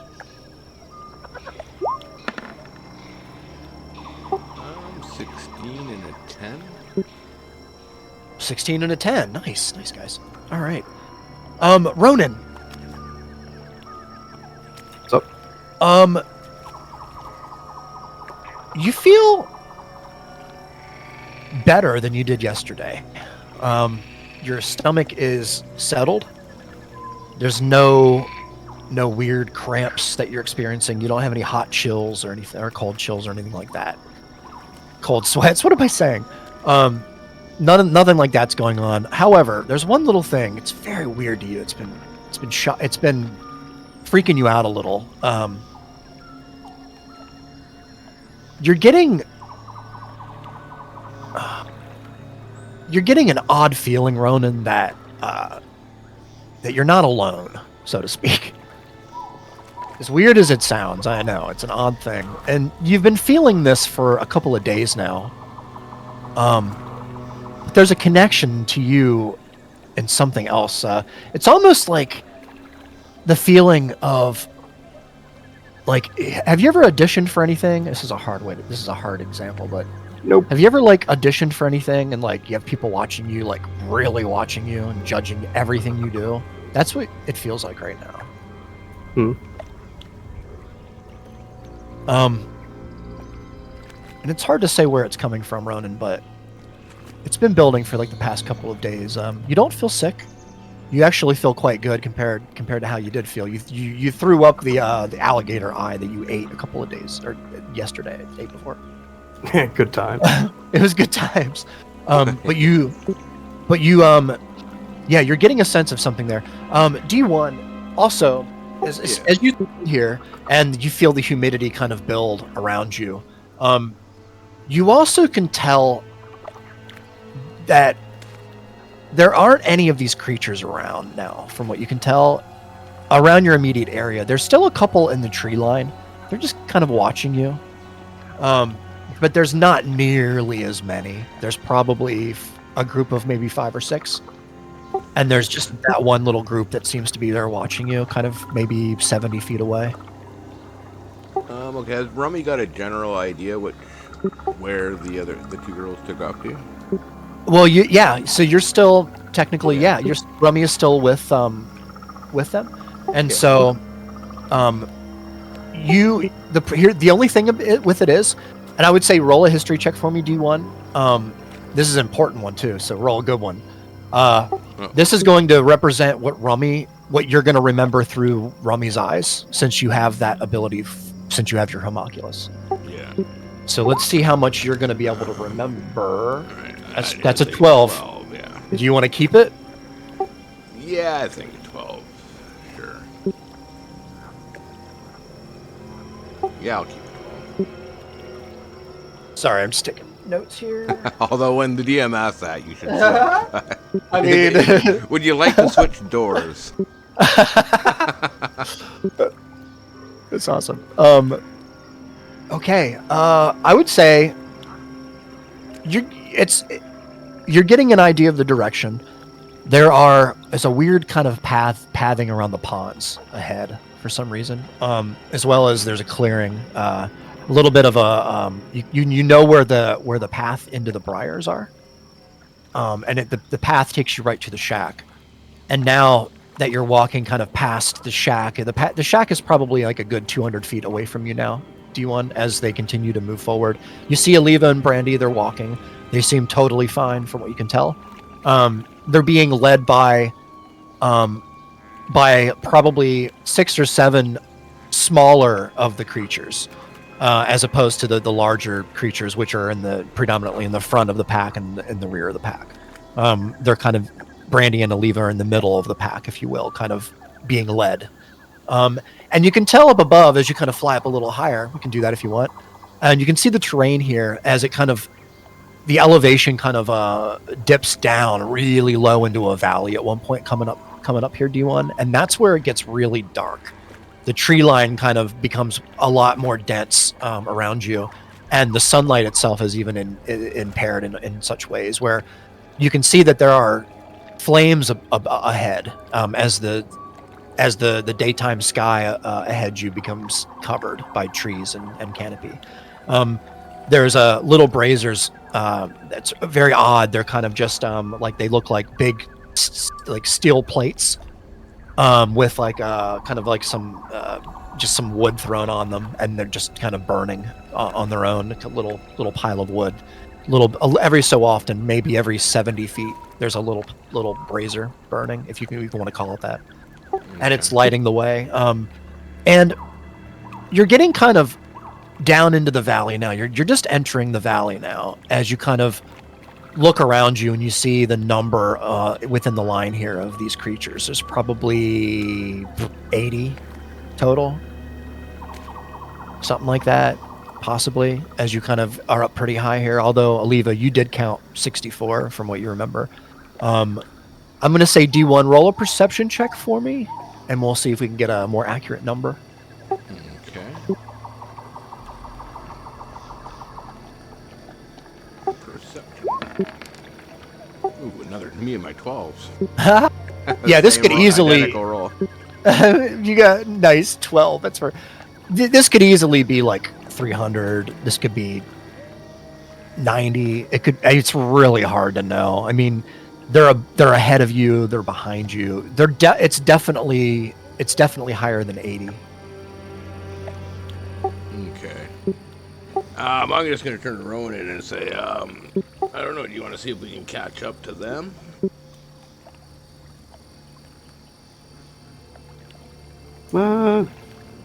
Sure. What should we do about this crazy dimension? Yeah, chest? I'm just gonna pop into the chest. You're gonna go down? Yeah, I'm Hold on, I almost choked. Wait, you're gonna open the chest and climb down the ladder? Yeah, I'm not even gonna use the ladder. I'm just gonna jump in. Are you serious? All right. Yeah. Before he does, All right. I'll be like, here, let me fasten this my hemp rope like around your armpit, so I could pull you out if needed. All right. We. So I'm Okay. gonna make like a little harness that sort of catches under his armpits and sort of tie it around him. And then I'm gonna sort of anchor myself with the rope and like let it slide. I think my rope's 50 feet of hemp rope, so I don't know how long it'll be. Let me check my inventory. I'm pretty sure it's 50 feet. Sorry. Yeah, before I do that, I'm going to hand the displacer beast to Grunbad. And just hang on to this for a quick sec. It kind of, you can see the kitten kind of is like a little bit frantic at the moment. Here, let me roll on this. Actually, that's perfect. And it's resisting, but it's definitely like you can definitely do it and you can achieve it, but it's resisting. It's being a little brat. It's kind of like rolling around and resisting. I'll pat its head and I will be right back. You pat his head.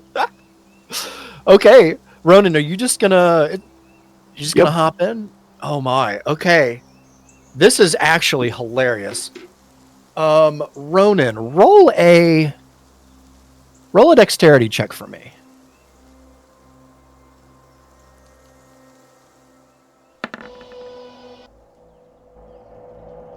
Like a cat. Oh my god, are you fucking serious, dude? Oh. Alright. Give me 1 second here.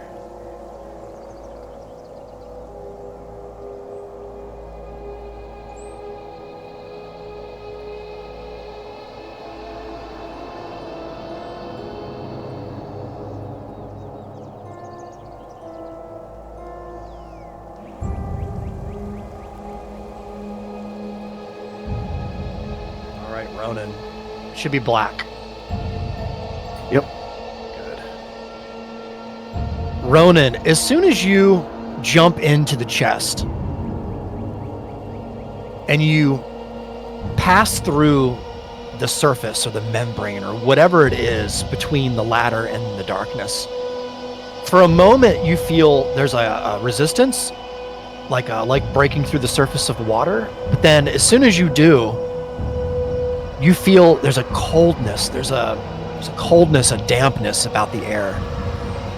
You are in a very small little room with a door in front of you. The torch is kind of burning on the floor here, kind of still. You can see the flickering now that you're down here. You landed right next to the torch, not on the torch, and you landed on your feet. You landed and you kind of like Neo style, like you're totally fine. You landed it. You're landing. It's true. And you see the flame flickering, but you hear it. The noise. The chains rattling in the distance. And the very odd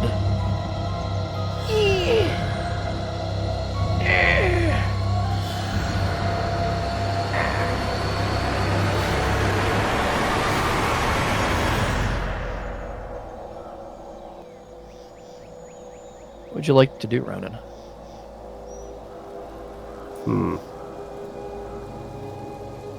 Can I tell if the chain and this I don't know how to describe that, like gasping, is on the other side of the door? You can tell. Yeah, that's exact. It's somewhere coming from that direction. Yeah. There's no windows, bars, anything. It's just a door. It's just like a solid wooden steel door. Is it a push or pull? It's hard to know. Probably a push. It's a big old steel hoop, steel ring. Yeah.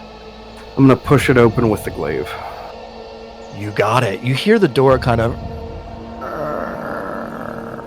as it swings open. Big, heavy door. As soon as you open the door, Ronan, there's a smell that hits you, wafting in the air. It's horrible. It smells like bad BO and death.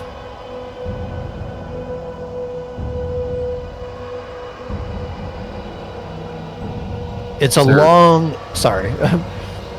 There's a long... Yeah, go I'm ahead. sorry. No, I'm sorry. I was just going to say, there's a long hallway in front of you, Ronan. It's stone on both sides. It's very, very basic stone construction. Every 6 feet, there's a column on each side, along with a statue next to it. A little column, statue column, kind of on each side as you pass down through the hall. And as you continue passing down, you hear this sound. You can hear it if you listen in your audio. You can hear the sound of the noises as you kind of continue to walk towards another door at the end of a very long hallway running. There are torches lit in the corridor here that you didn't light. They're just lit. Wish I could show you the picture. Maybe I can. Did I get to upload it? Actually, I did. So let me do this. Run it.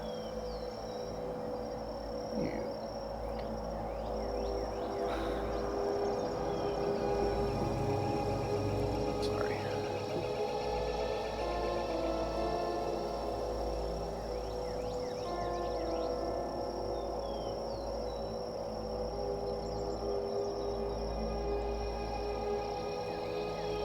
Sorry, bud. Give me 1 second here. I had it mislabeled, and that's why it didn't pop up for me. My bad about that. Sorry about that. All right. That save.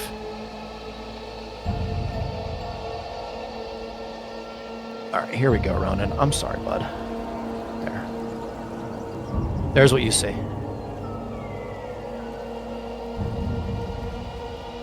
Damn, that is. Yeah. I didn't describe it well at all. Well, I clearly don't have enough rope to walk down that. I'm just gonna yell down the hallway. Hello? There's a reverberation as your voice carries, bounces off the walls. And all you hear, Ronan, is this odd scraping animal sound or something. It's so hard to know what it is. You can hear it if you listen. Do you hear it? That, like, screeching? Yeah.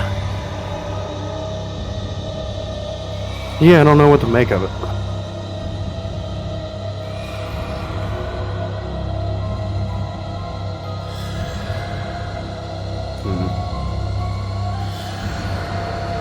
As you pass through the middle of the corridor here, Ronan, the statues on the sides of you are odd.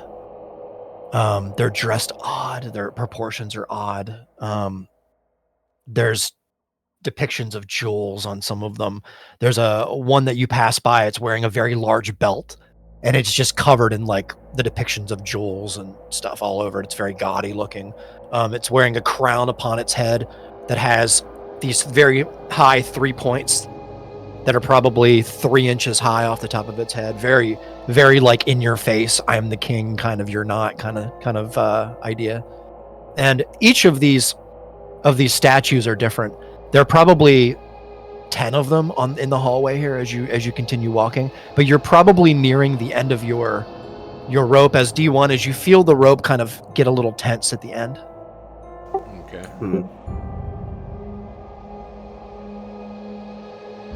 What would you guys like to do?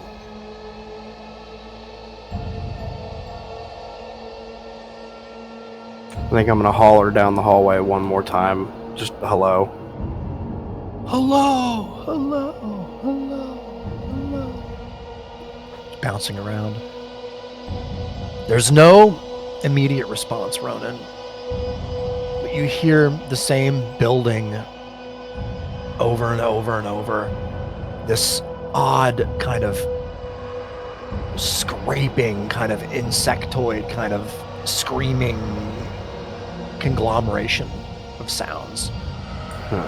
Kind of all around you, echoing through the whole hallway here. All right. Well, I'm going to turn around and leave. Okay. I'll bring the torch with me.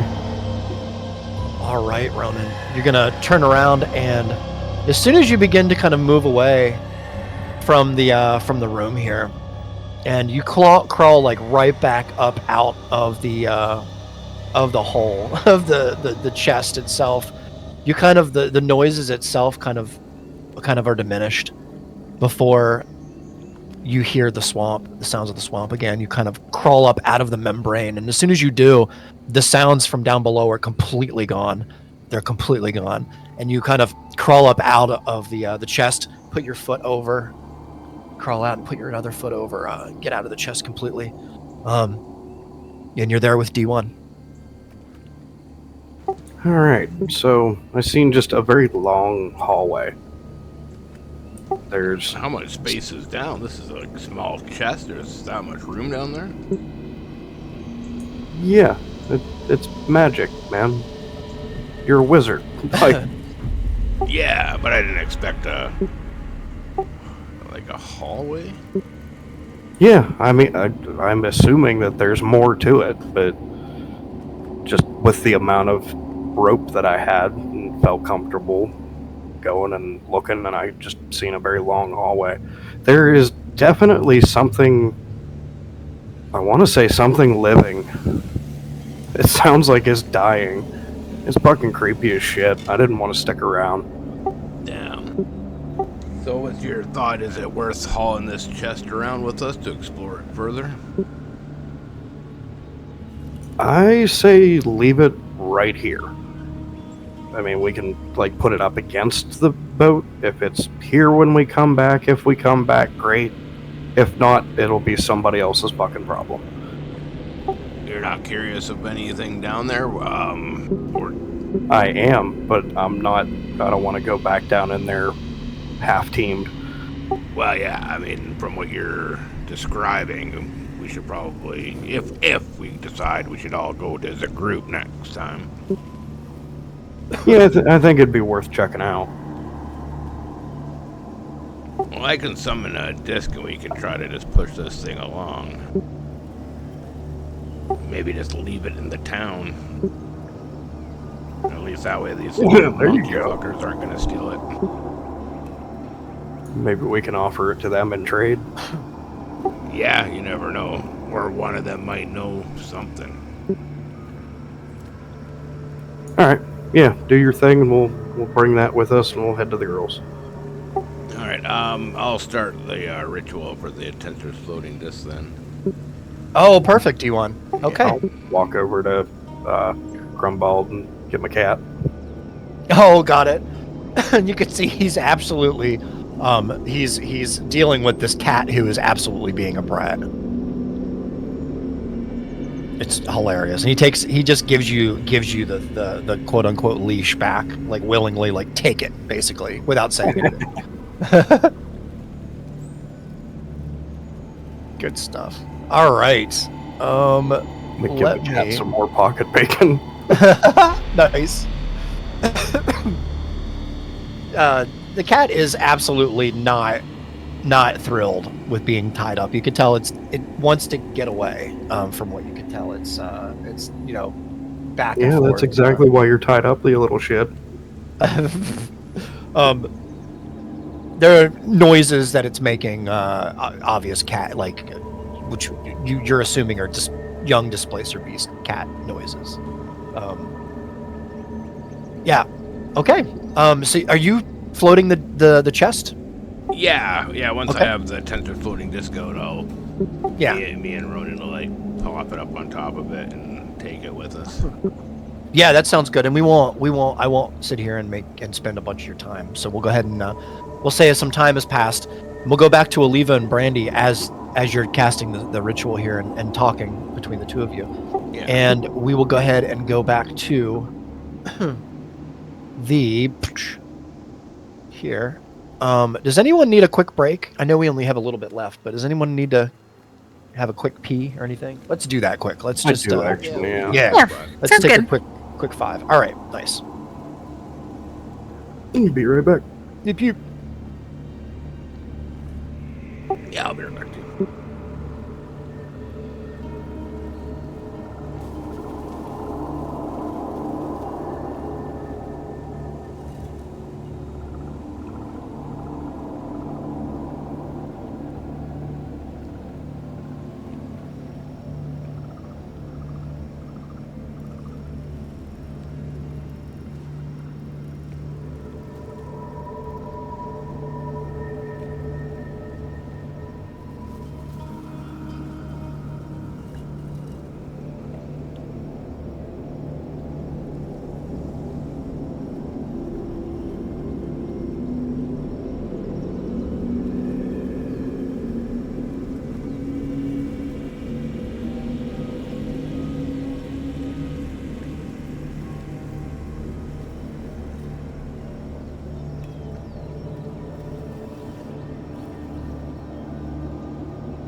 Oh, the Chargers won.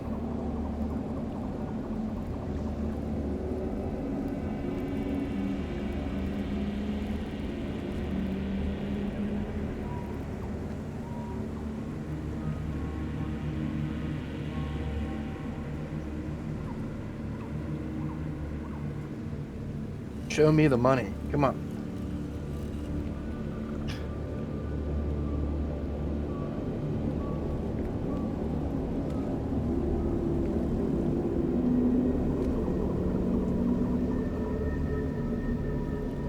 Show me the money! That's right.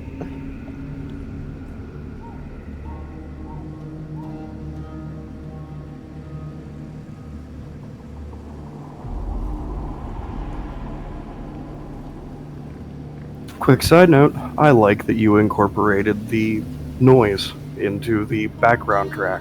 Oh, thank you, man. Props, Thank that's you. very clever. Thank you, man. I'm trying to make it more immersive. You know? The build up to it at the end, like before it loops, is a little bit loud. I know. I'm sorry about that. That's Yeah, all right. I have to normalize all this stuff. So if I'm using it, like even if it's not mine, I have to normalize everything because it's. I noticed that when I was listening to the recording, and Sato does an awesome job. It's nothing that he's doing. It's just that if I use different mastered stuff, it's all different volumes. So, you know what I mean. But thank you for telling me. Now I know I can go back and fix that. Oh, I am back. Welcome back, sir. Thank you. Oh wait, live open. Oh god, the Chargers won their game, so Hey, sports ball. Yeah, man. I'm scaring myself, bro. Like, because I'm really getting into this sports betting thing. and it's really bad, and like I'm not horrible at it. Like I'm not. As long as you're not horrible at it. losing money, I don't think. I'm I mean, not really. Yeah. I'm and if not you lose a really. little bit, I feel like you're just paying to entertain yourself, and that's still worth something. Like I lost $10 tonight, but Yeah, but $10. But I gained 12, so I kind of. I don't know. So you made $2. I mean, Yeah, so that means you made 2. I did.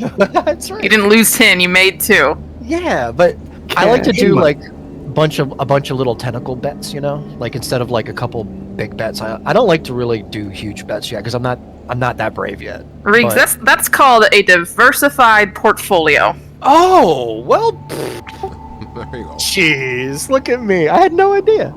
So I'm doing it right and didn't even know it. You savvy fucking Oh, business. right. That's I'm your telling you. retirement. That's your diversified portfolio, my friend. That's right. Oh my god. No, it's really fun.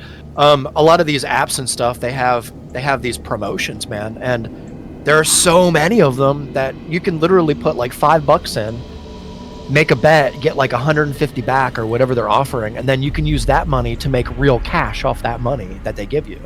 So it's insane, and the bets are in anything you can think of. Like Sato and I talk about this a lot. I've been like, you know, probably driving him crazy with all the talk. With your degeneracy. My degeneracy, it's true. No, it's been really fun. It's been really fun. I'm enjoying it. Anyway, all right. Cool. So, oh, you know what? There's an easier way to do this now. That's excellent.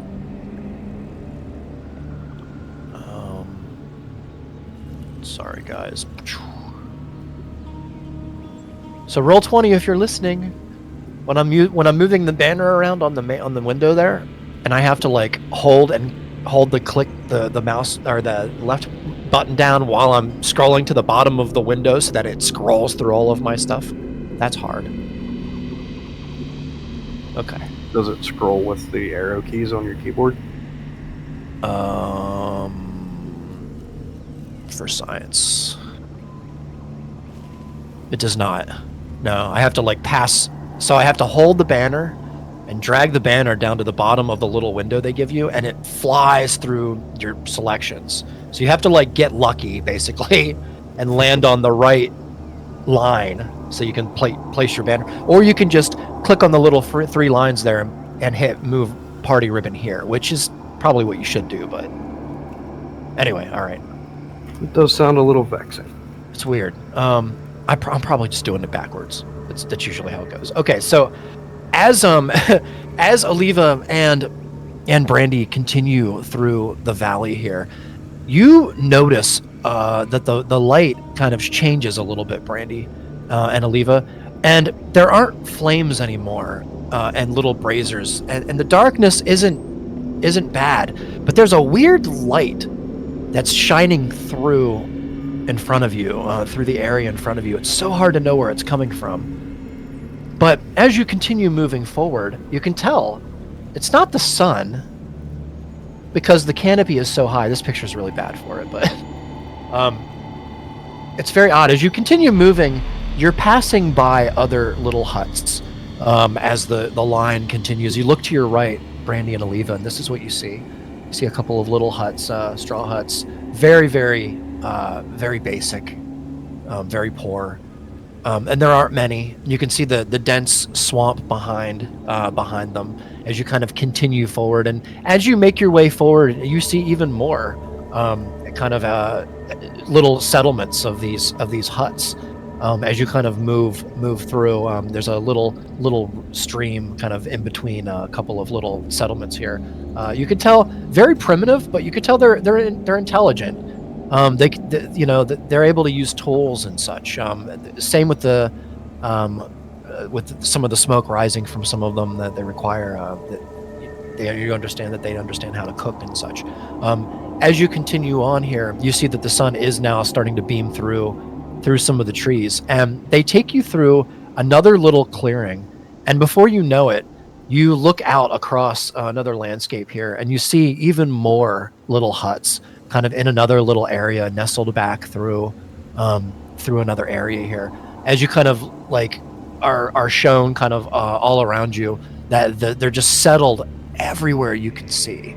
As you kind of make your way, as you make your way up through this area here, you kind of look around and you see there's also a little boat, if you will, and the huts are actually becoming a little bit more than basic. There's some improvements here. Some sides are added and such. As you kind of move on, and then you hit the next section, and you go through a little kind of area with the trees. The trees get real down low to the ground here, and as soon as you pass through this area, you see the middle, the tree in the middle, and it seems to be, it seems to have like some kind of a rock formation or something in the middle, in the root system here. As you kind of peer out through, you can notice that the huts and such themselves are still kind of improving in structure, kind of with the thatched roofs and such, kind of moving along here. And you continue on to a little hut on its own. Is somebody there? Jumpy. What up, motherfuckers? How's it going, man? Oh, hey, what's up, dude? Fucking Griffin, Not much, I just Griffin popping in. Galvarino. I'm sorry. Hey, I know sorry that guy. What's up, motherfuckers? Hey, Yeah, man. we're right in the middle of a game. Yeah, sorry, I'm just It's all right. popping in saying hey, but Yeah, how's it going? Yeah. not much. Y'all are not trying to interrupt, but yeah, just saying hey, wishing y'all a Merry Christmas, and yeah, just it's been a minute, but yeah, I'm definitely just seeing what's up, and yeah, fucking seeing if you guys wanted to like do anything like card related or whatnot sooner or later, but Yeah, I'm always down for a little bit of poker. hell yeah. Oh, yeah. Yeah, we're traversing through a swamp right now. Oh shit. It's Okay. swampy over here. God Little damn monkey it. creatures. Yeah. Well, yeah, I just thought I'd come in and bomb you guys for a minute, but Oh, yeah. Yeah. cool. Yeah, Happy just holidays wish- to you too, man. Yeah, hell man. yeah, guys. Thank you. Happy fucking Christmas. Sorry. Ho, ho, ho. Definitely did not mean to fucking interrupt here. Yeah, no, Wait. all good. You're good. Cool. Yeah, you guys have a good one, but yeah, just popping Yeah. in, saying hey. Yeah. No, good hearing from you.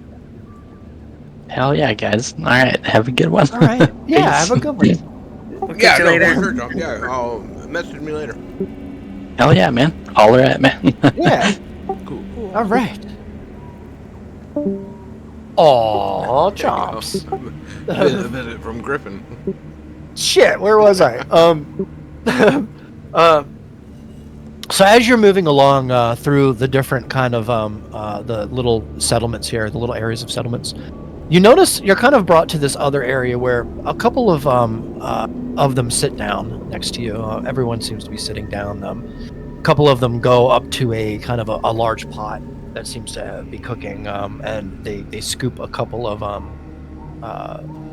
very large scoopfuls into a makeshift bowl, from what you can tell, and they offer it to you as you sit here. Oh. Do you accept? Oh, no. I just realized my mic was off the entire time. I thought I was talking to people. Oh no! That's okay. Yeah, so we get offered the bowl. I think I would look up and kind of give a very universal, like, questioning, like, what the fuck is this face, and kind of gesture to the bowl. Yeah, and so the kind of the meek female that kind of introduced herself, if you will, earlier. She kind of like gets close and realizes that you're a little hesitant and you can see her kind of smile to herself, and she kind of shakes her head like yes, and looks at the others, kind of gives them big eyes, and they kind of look back at her, and she kind of shakes her head a bit and goes over and takes one of the bowls like sternly from one of the taller ones, just rips it out of his hands. It's empty, but rips it out of his hands and looks up at him, and then goes over to the bowl and scoops out a big, huge, heaping, scoopful, and puts it into her bowl. and then comes over to you all, and then begins to kind of sip the soup, like, to her mouth. She begins to sip it up and then smiles to you. I would just make eye contact with Brandy first, like, oh, okay. I'm like, listen, one of us has to stay sober for this, so if you want to eat the food, I'll keep an eye out. I don't think both of us should consume that food. I'm actually trying to remember now too. I think I have necrotic resistance. I'm looking now to see like what. Mushroom Yeah. resistance. Yeah, I'm looking at all my shit now. I finally again just shrug because it's like at this point we're so surrounded. What difference does it make? And yeah, I would kind of mutter to Brandy like, "Good idea. Don't partake." And I'd sip the soup. Yeah, like it's probably safe, but Nice. Perfect. All right. As we kind of sit here in the moment, you sipping your soup along with them, kind of, she looks at you and smiles and kind of gives you another head nod, kind of, good. You know, you taste, the soup is actually really good. You could tell there's like little pieces of meat in there. It's probably like rabbit or something like that. There's also some bits of vegetables in there. There's carrots in there. You could tell this has been stewing for a while. Everything's soft and mixed together, and the broth is very rich, and it's just awesome. Tastes very good. You find yourself kind of maybe quickly, eating a lot more quicker than than would be polite normally, but you're so, like, this is such a good meal in the middle of the swamp, and you haven't had a good meal like this since you were at Orland's hut before you left. And so this is absolutely rejuvenating. Like, you can feel the warmth kind of going down, the heartiness of it as you kind of sit here and sip. Is there anything that the two of you want to do while we just have this moment? I don't know what to do right now, so I'm kind of waiting for them to kind of express themselves a little bit differently. I'm also kind of like, I'm also privately very amused that potentially D1 might be a little bit irritated that we just walked off, considering he's always walking off. I would kind of smirk like very suddenly, and everyone's probably like, oh, smirking for some other, I don't know, paladin, whatever related reason. But no, I'm just smirking because I'm being an ass. Oh my god. No, I love that. You're underneath an awning too, right here as we are. And it starting to drizzle a bit. The rain is starting to fall just a bit. The sunlight is still out, but there's just maybe a small passing storm that seems to be passing overhead as you kind of continue to sip and look around. Aliva and Brandy at your kind of companions or whatever you want to call them as they kind of surround you in numbers, seemingly leading you to somewhere. As we go back to Ronan and D1 and Grumback, and we're going to go ahead and just let you guys have a moment here.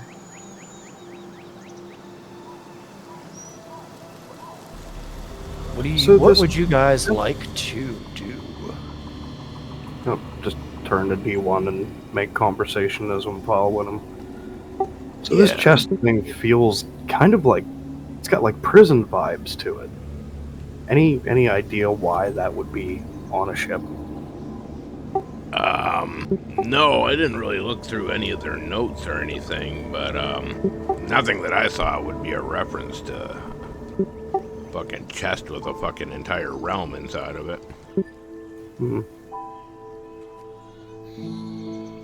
What like kind of vessel do you think it was? I don't mean like galleon or frigate or whatever kind of boats there are. Was it like, did that belong to pirates, or was it maybe like a naval vessel? What do you think?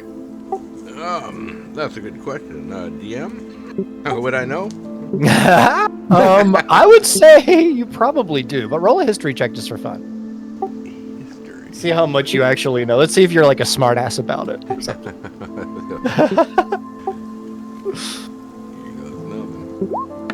Oh, Sorry. This is a I did protected that 3 role, to be times. fair. I know, that's Well, hilarious. look at the third one. Third time's a charm, and you know what? It's fine. That's If it really hilarious. should be a actually. 15. Yeah, D1, you know this as Yeah. being a galleon, which is a fighting vessel. This particular galleon is slightly different from like an orc galleon or something else. This is a human built warship. It's a Star Trek galleon. It's a Star Trek galleon. I love that, dude. I actually googled the word galleon. The only reference online I could see was Star Trek. Oh no, it's Galleon, I believe. Yeah, maybe that was. Yeah, it's a or maybe that's Spanish. just what comes up first on Google. That could be too. Yeah, that's probably true. Yeah, that's funny. Yeah. This particular galleon, D1, with your 15, we'll just take your first one. It's still really high. 15 is really high. Plus, I give you a little bit of background bump because you are who you are. I usually always do that. So you basically got a dirty 20 there. So you know enough, D1, where you went around and looked at the ship itself and found some documents while you were searching. The ship is called the Reverend Guardian. It's a human galleon. It's a human warship called the Reverend Guardian. And from what you can tell, it's been in lots of battles. It had a lot of patch jobs as you were walking around. You noticed. It was probably in like active wars, for as long as you could tell. The mast had been repaired multiple times. You could tell the sails themselves, which have very large holes in them when before the ship fell over, you observed. The ship was definitely in lots of fights. It's hard to know right now, even with your dirty 20, how what the ship was actually for. Even you didn't even really find many notes when you were exploring.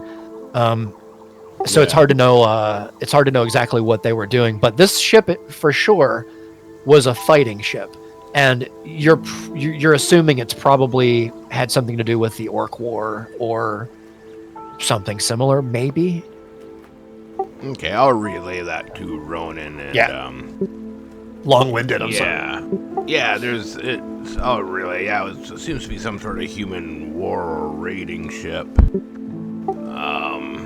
Nothing specific about the ship that would explain this chest.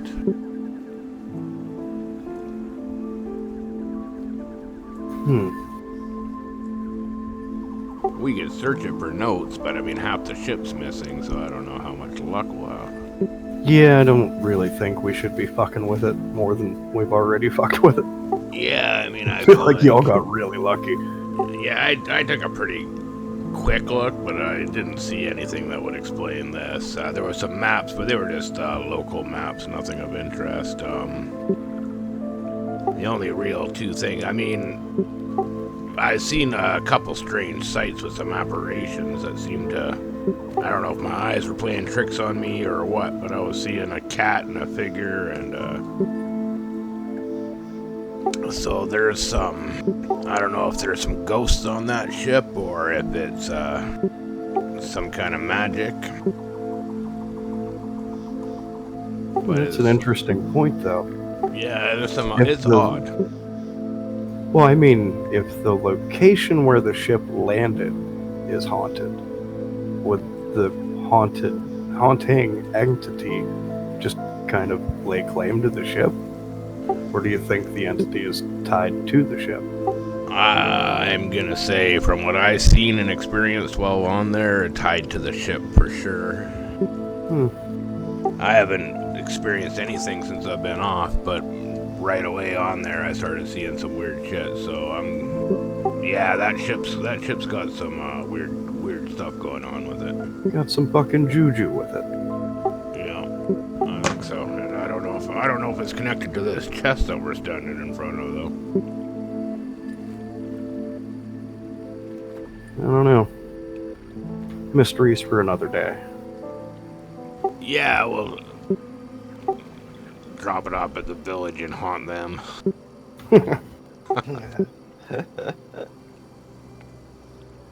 That's what they get for living in this wretched swamp. They can have a cursed chest. Yeah, we'll see. All right. So I think we're gonna start following Rummy's tracks, I guess, and slowly making our way towards the where the two girls headed out to. Yeah, I love that. I love it. And I would say you know enough to get to the clearing where the ponds are, D1. And I would say probably even the first 3 ponds, we're going to let you kind of just bypass the first 3 ponds. There's still 5 ponds left. Okay. I should probably give you a map, but I didn't realize this was going to happen, so I didn't have one. So what we're going to do is we're just going to do this. Watch this. This is going to be awesome. You're going to love this, dude, I bet. Watch this. We're going to go like this. Just for fun. Just for fun. Exactly. All right. Do you see the map? Yep. All right. Watch this.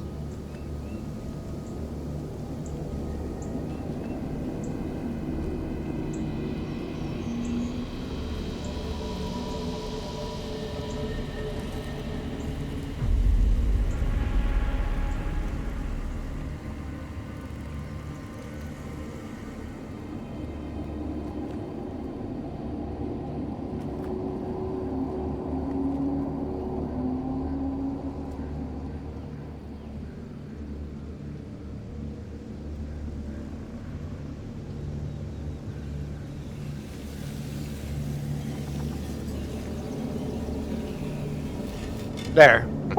So it's basically a maze. That's a pretty easy maze. It's a pretty easy maze. All right. So you remember up until this point, you are safe to get here, you and Ronan. How I would took you a like lot to of approach? detours and turns around places, though. They did. Yeah, like I said, I'm gonna just tell Ronan. I mean, I was sort of half paying attention to what Rummy was seeing. I can see what he's seeing now, so I know where he is, but I should have paid Oh closer shit, that's attention. like always active?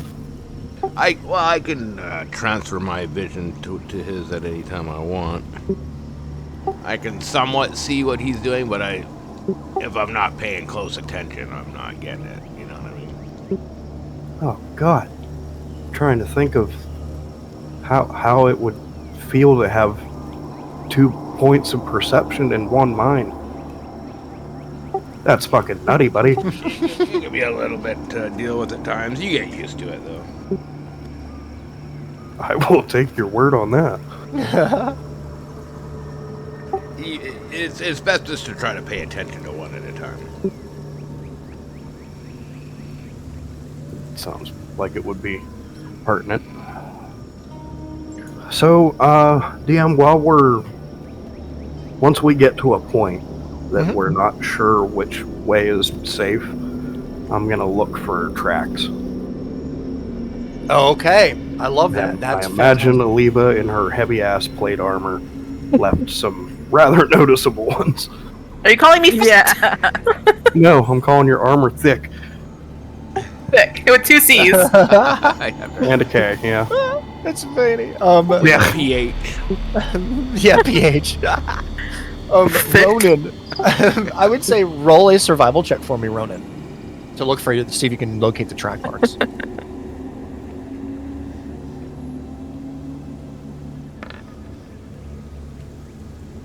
What do we got? A 7.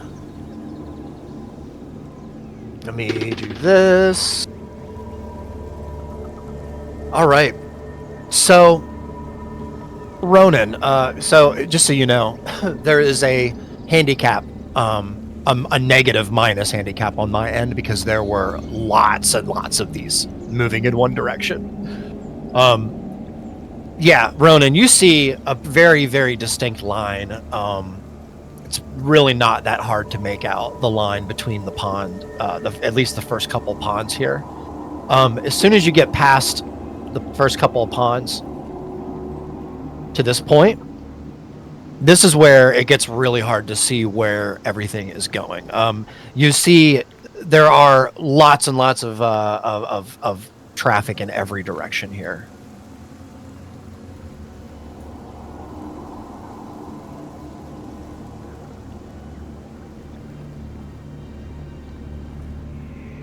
Well, if we know our endpoint and we see tracks that would indicate that it's safe to walk on it, we should just be able to follow the trail to where we're trying to go, right? Yeah, and I got a general idea, so combined, I mean, I'm sure we can find them if we just keep marching forward. Hey, Grunback, get out in front. He's kind of like with you all, and he's looking around here. And I'm just gonna do this because that's good. And he looks around and he says, "Do you remember those plants that attacked us? There are some Rapidly. directly in front." Alright, well, we want to avoid those. How the fuck did the little monkey creatures avoid those? Oh, they must have went around.